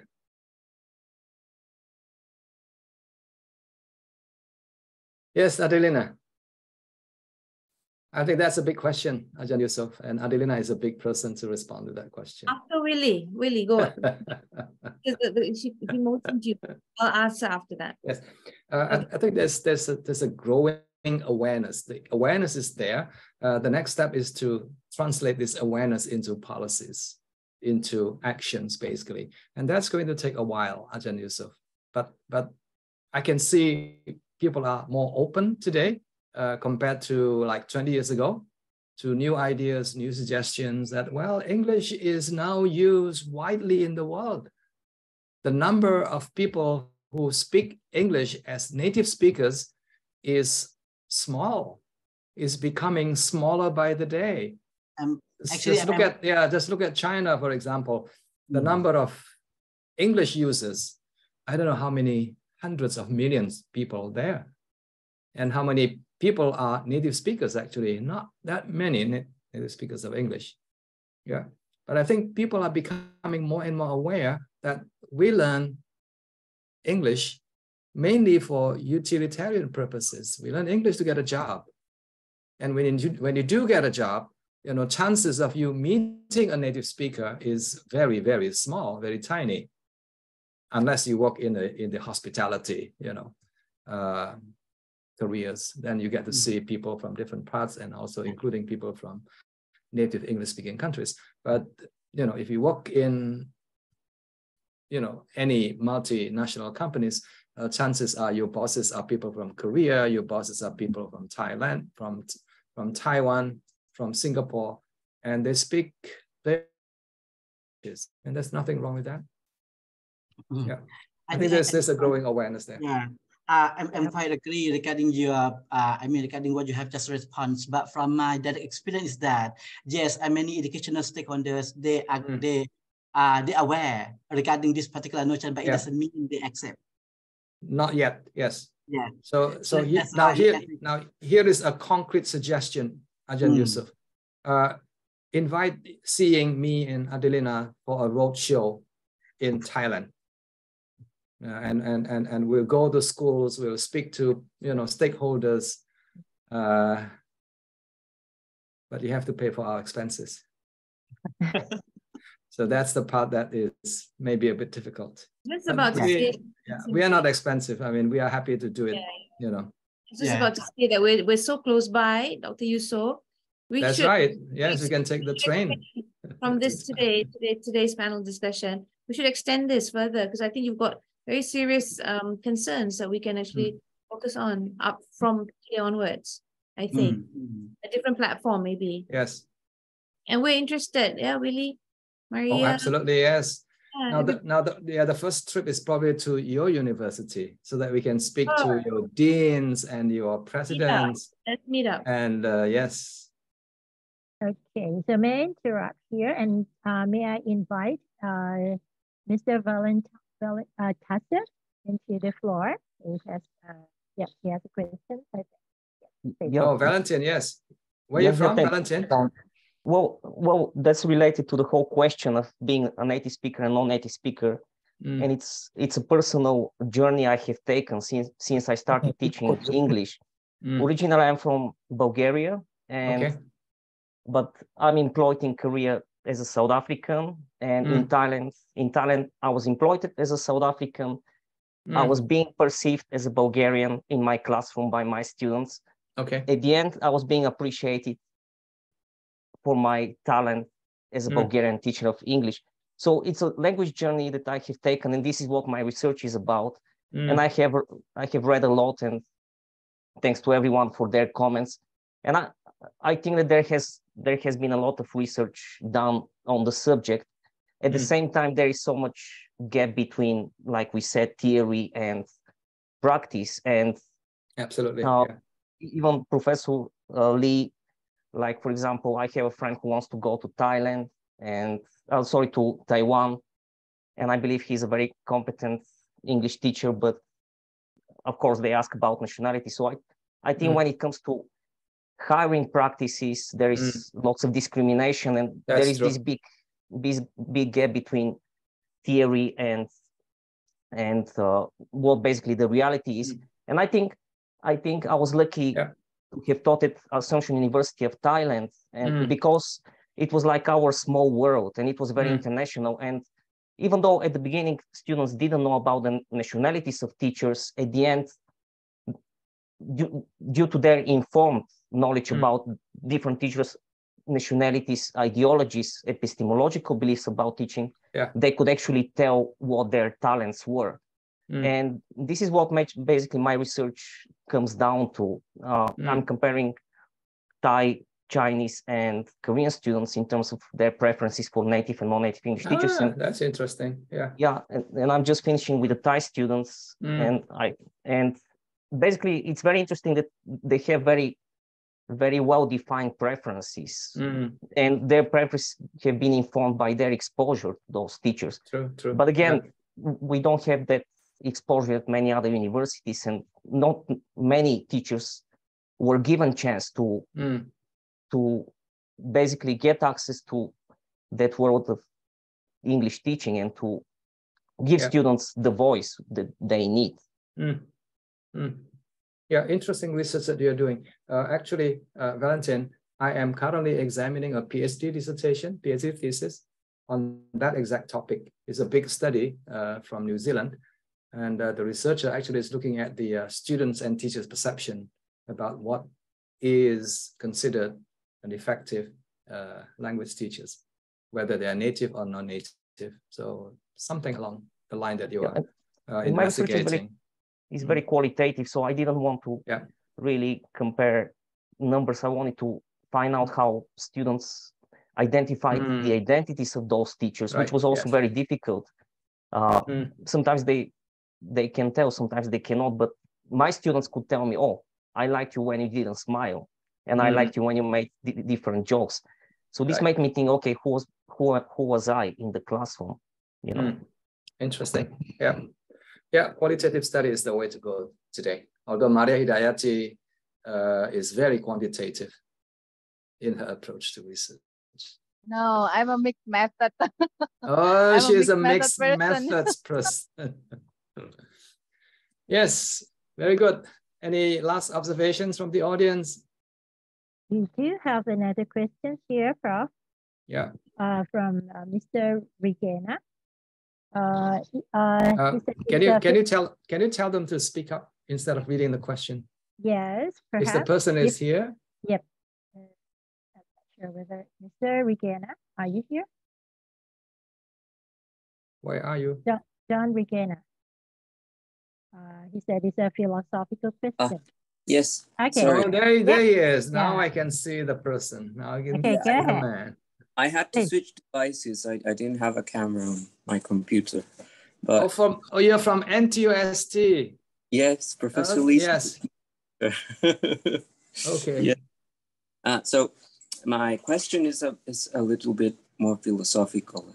It's about so if native likeness is not the goal, where do we leave the importance that we're putting in discourse genres, in how English communication works, in pragmatic strategies.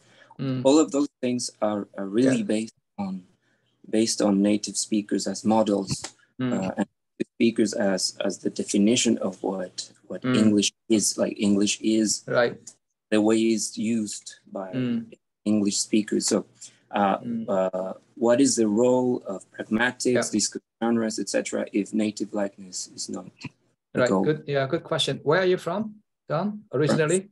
From Mexico. You're from Mexico, and you came all the way to Taiwan to teach there or to study? To study. To study. Wow, that's very impressive. Seeing that question is for you. No. You know, it's for you because he was in my class last semester. We have done a lot of discussions on teaching of reading and writing in my class already. And actually, in the chat box, there have been several of my students discussing with one another while you were talking.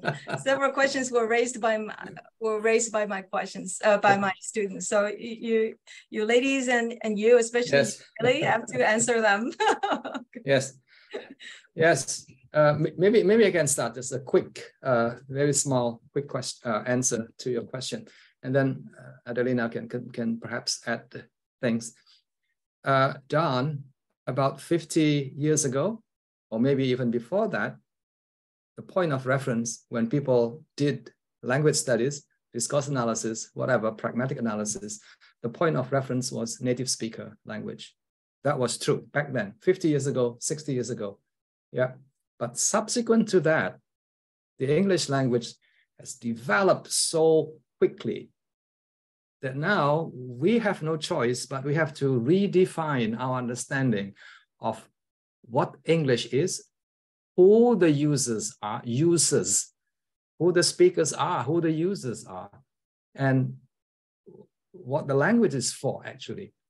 In the past, many years ago, people basically learned the language in order to learn the language as spoken by native speakers. Students learn the culture in which the language was, used to express their culture. But today, things are very, very different. If you look at Singapore, for example, almost everyone speaks English, but the point of reference, UK, not really. US, not really. Can we do discourse analysis on Singapore Standard English? Yes, we can.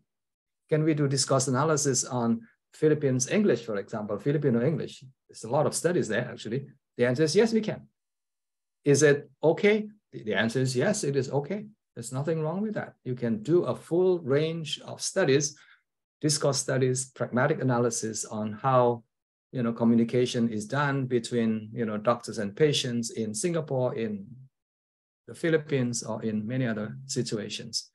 But probably not in Thailand yet, because the number of speakers, the number of active English language speakers in Thailand is very small. So we don't really have a corpus of Thai English, for example. Malaysia is a very interesting case. I was about to raise this issue earlier on with Adelina when you said that, well, Malaysia is different. Malaysia is ESL. Malaysia is a place where English is used a lot, but that was in the past, Adelina. I think 20 years ago or so, the government decided that English was not an official language, anymore. And because of that, the number of speakers of English in Malaysia is becoming very small now compared to what it was during Mahathir's time. Maybe I'm wrong.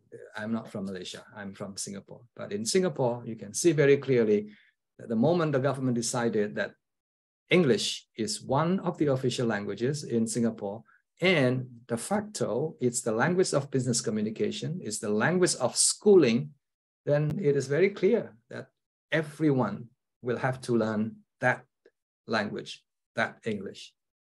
Yes. And if you want to survive, living in Singapore, you have to learn to speak at least 2 different varieties of English. The standard variety, the kind of English that is used in classes, in school, in academic setting, and the social English. Locally, it's known as Singapore colloquial English. Yeah, this one can be very, very different, but very interesting also to learn. Let me just give you an example of, a sentence in Singapore English. So two students are meeting, having a conversation, and one student asks, today got class or not? Do you understand that one, Don? Today got class or not? Or maybe you know because you've been in Taiwan for a while. Today got class. 今天 you, seeing, how do you say that in Chinese? 今天 you. 今天有课吗? 今天有课吗? I think that's how you say it in Chinese, which gets translated into English by local people. Today got classes. Yeah. Today got class. It's a direct translation.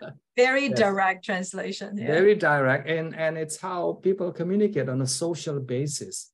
Yeah. But they won't do it in a class, in a formal classroom, for example, or in the university classroom. They won't do that. They will switch to the standard variety of English. Yeah. And Don, very soon, the moment you start digging into the literature on world Englishes, I think you'll find that we have to deal with the many, many varieties of Englishes. When I was a student, Don, like 30 years ago or 40 years ago, when I was students, I had never heard of the word Englishes. Never. English is singular, but now it's plural. Englishes. Yes, please. Any other thoughts that you want to add? Actually, Prof, there is a very active discussion in the chat box right now. Okay, but there are some questions there. So perhaps anyone who has already posted questions in the chat box can turn on your microphone and join in the discussion. It would be more likely to hear from you instead of reading from the chat box. Yes, okay, yes, please go ahead. We have got Anna Angelus here. Okay, Anna Angelus. Are you here, Anna? Okay, yes, Anna is here. You can turn on your microphone, Anna. Anna, are you studying in Taiwan as well? Yeah. Can you hear me? Yes, yes. Oh, yeah, yes. Yes, I also study in Taiwan. Why is everyone studying in Taiwan? You should come to Singapore. Why? Willy, I have done a very good promotion for this. I'm stealing your students. Yeah, well, first of all, thank Anna, you so yes, much go ahead, Anna. For such an insightful presentation and discussion. Professor Gloria Love, she's my advisor, and she sends her regards because she couldn't attend today. She's not able to come. So my question is related about like all of these beliefs that you presented, that they are news, and we're trying to basically unlearn them. But how can we also make other factors, like for example parents or school management, that we can start making these changes in our own classrooms, but these other factors can affect or they can restrain us. So do you have any thoughts on how we can tackle this to make it better and for it not to be so constraining? Yes. Yes, good question. Difficult to answer. Actually, my next question is somehow related to Anna as well, because regarding what we have just discussed today, it seems like we have to learn how to move beyond the ideological perspective and theoretical perspective.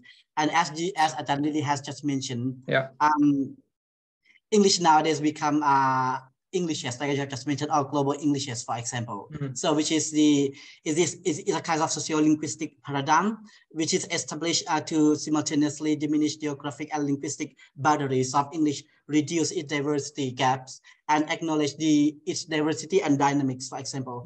And because of the changing of the linguistic landscape of English nowadays, many scholars have proposed a different teaching approach or a paradigm, whatever you can call. For example, where English has informed ELT or the EAL blueprint or ELF-aware pedagogy or global English language teaching. So my question is that, how we are going to bring, like in the same question to Anna, how we are going to bring this idea into teaching and learning practices in order to increase the awareness of the policy or curriculum design, or those who have more power, schools have more power to very good question. Yes, yes, Anna. Yes, Ajahn Yusuf, thank you so much. Anna, back home, back in Mexico, are you a teacher, Oh, no, I'm not from Mexico. Professor? I'm from El Salvador, actually. Okay, so yes. So back there, are you a teacher? Are you a? Well, actually, I teach here in Taiwan. Oh, you teach in Taiwan? Okay. Yes, I've taught Spanish and English as well. Mm-hmm. Okay. So I'm more familiar with the context of Taiwan, actually. Okay. Yes. Yeah. Good. Yes. There are two things. I think you mentioned the first one is start small. Start with your own class. You know, change can happen at a very small level. Begin with you, and then spread your influence. Invite like-minded teachers. You know, and share your thoughts with them, and then slowly, you know, have a chat with the school leaders, principals, or university, you know, leaders, management, and if keep doing it until you're successful. If you're not very successful, then you have to change track. Try to become a school leader. Try to become a head of department. Try to become dean of the university, like Seeing. So Seeing is in a much better position to make changes. Yeah. So that's how things work, actually. If you just working from a smaller perspective, then change is going to happen, but it's going to be very slow. Yeah. So yeah, in addition to teaching Spanish, I think you probably want to do your master's or PhD in leadership, you know, majoring in leadership. And then when you finish, you know, apply for a job as dean, head of department. Yeah, I just because I usually think as well a lot about Taiwan's test culture, and it's always really test centered. So a lot of parents, or I think there's a lot of belief that if you don't do a test, if you don't have a good score, that equals that you're not actually learning.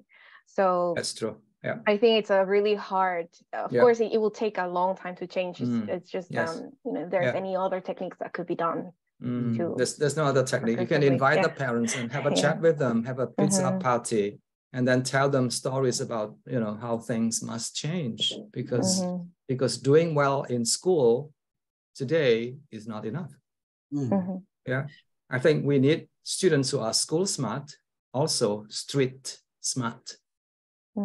Street smart means they have to know how to deal with the world outside the school. Some of my school friends who were very smart when they were in school actually are not very smart eventually when they finish school, because they don't know how to relate to other people. They don't know how to socialize.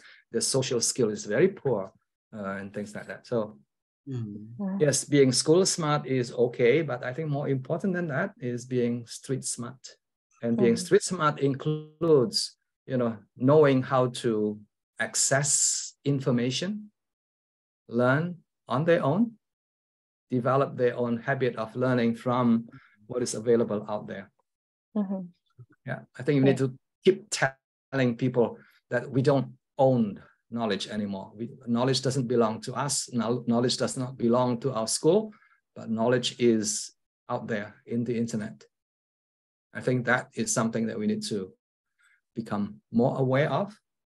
And with that awareness, I think we need to start teaching students how to access information, how to filter information, and how to process information with and without your help. Initially with a lot of your help, but eventually they have to do it on your own. Knowledge is out there. Yes. Thank you, Professor. Thank you. Yeah, I think I'm quite agree with Ajahn Willy. I mean, suggestion. Actually, we are not able to change, you know, in a bigger scale, like a one whole country. We are not able to make it, but we can start our changing from our own classroom, I guess. Yes, absolutely. Yes.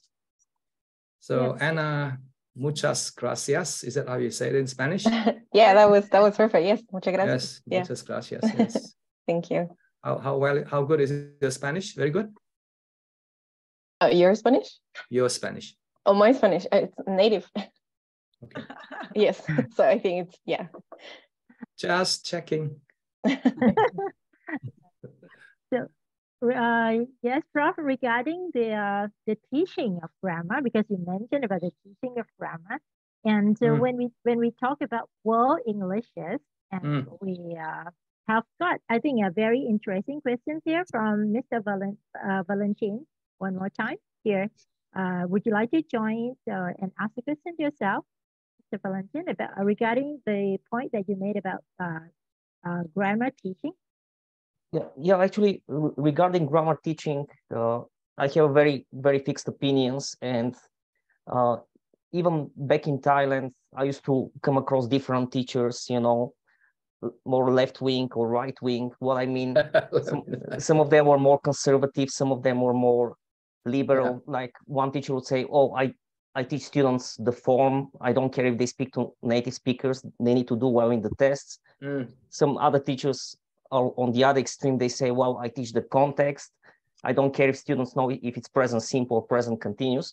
I was in the middle. I was trying to argue that basically the rules are derived from the context, and as the context changes, we create new rules of the language, and in such a way we all the time reinvent the language, and this is even how slang evolved.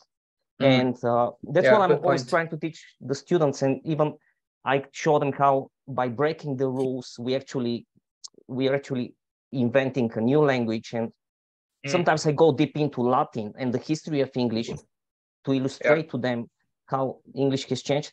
And I remember I presented once at the conference trying to argue that that's actually the way we should teach, by studying the context of how our relationships change, how our life standards change, and therefore how we process the language we process. And I don't think grammar is simply about rules. I think it's more like art, the art of the language, the art of the psyche, the mind. Yeah, good point. Yeah, excellent point. Good. Yeah. Thank you very much. Soraya. Yes. I have a class very soon. Okay. So maybe we can conclude our discussion. Yes. Thank you very much. And for very, very interesting, very eye-opening discussion here. I think it's really fruitful for me personally. I have learned a lot today. So thank you once again for the speakers and the panelists for your very, very active discussion engagement. Discussion here. And maybe I am going to invite Dr. Yusuf back to the stage because this is going to be the last session for our program. And maybe Dr. Yusuf would like to have a final remark for the program today. Yeah, Dr. Yusuf, yes. Okay.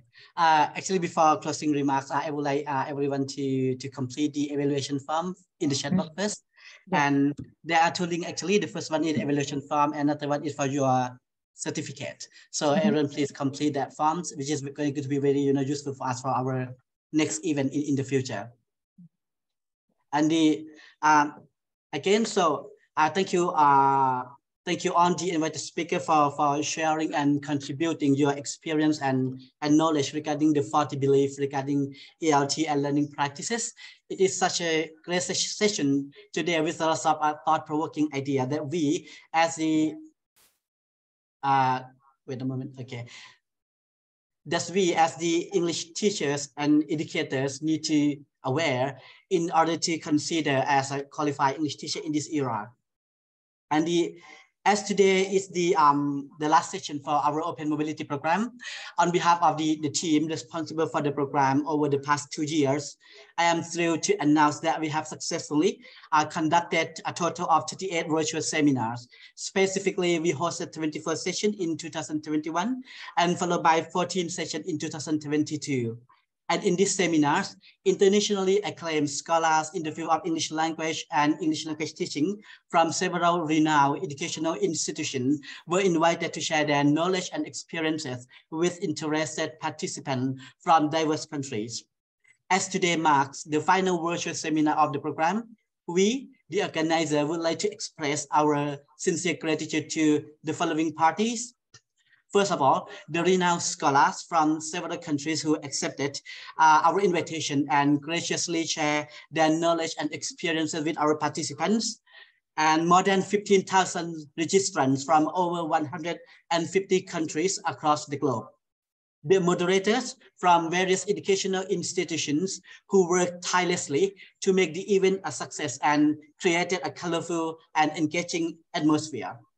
All the team members who jointly planned and prepared the event from the first day until today, and Prince of Songkhla University for financial support in organizing this academic event. We hope that this virtual seminar have provided you all with new insights and knowledge, as well as opportunity to form new friendships with like-minded individuals in the academic community. We also hope that our platform today has helped you establish new network for further academic collaborations. So we would be delighted to have the opportunity to welcome you all again for our future events. So for today, everyone, please have a nice day. Thank you. Thank you very much, everyone. Thank you very much. Thank you, Dr. Thank Yusuf. you, Pak Willy. Thank you very much. Thank you, Thank you, Adelina, Maria. Thank you. Thank you, everyone. Thank you, and see you again. See you again next year. Thank you very much. Yes. Professor Adelina, Xi Ying, and the Maria, how could we contact each other? Maybe I can ask email from Ajahn Willy. Yes.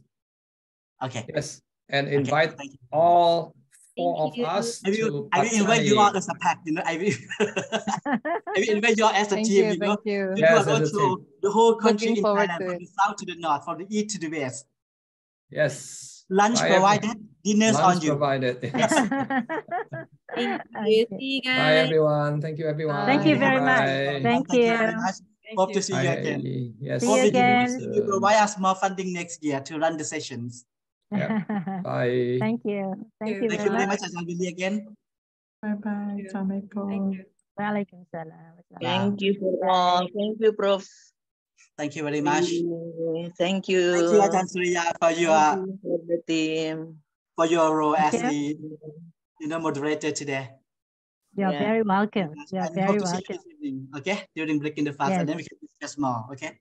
Okay. See you. See you at the See you again. See you, everyone. Have a nice day. Everyone, please do not forget to complete the evaluation form, which is very important for us. Without evaluation form, maybe we are not able to, to run the next event in the future. Yes, so please, it is very important to report to our university. Thank you, Ajahn Surya. See you this evening. See you. Thank you, Ajahn Faiza, and our colleagues and other participants from different parts of the globe who are joining us today as the last session of the PSU Open Mobility. We are really hope to welcome you all again in the future for our next event. So for today, again, thank you very much and have a nice day. Thank you. I'm going to end this session in 5 minutes. Yeah, I'm going to end this session in 5 minutes. So to those who haven't, completed the link of the evaluation form and the link of the certificate, please do it now. Thank you very much. Maybe you can send the link again one more time. Yes, I can send again. Sure, for sure. Yes. Yes. Thank you very much, everyone. Yeah, I send the link again now. Yeah. Please kindly fill in the form. Thank you.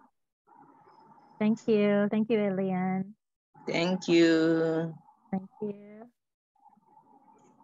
อาจารย์ทัศนีขอบคุณค่ะ Thank you. Thank you for all.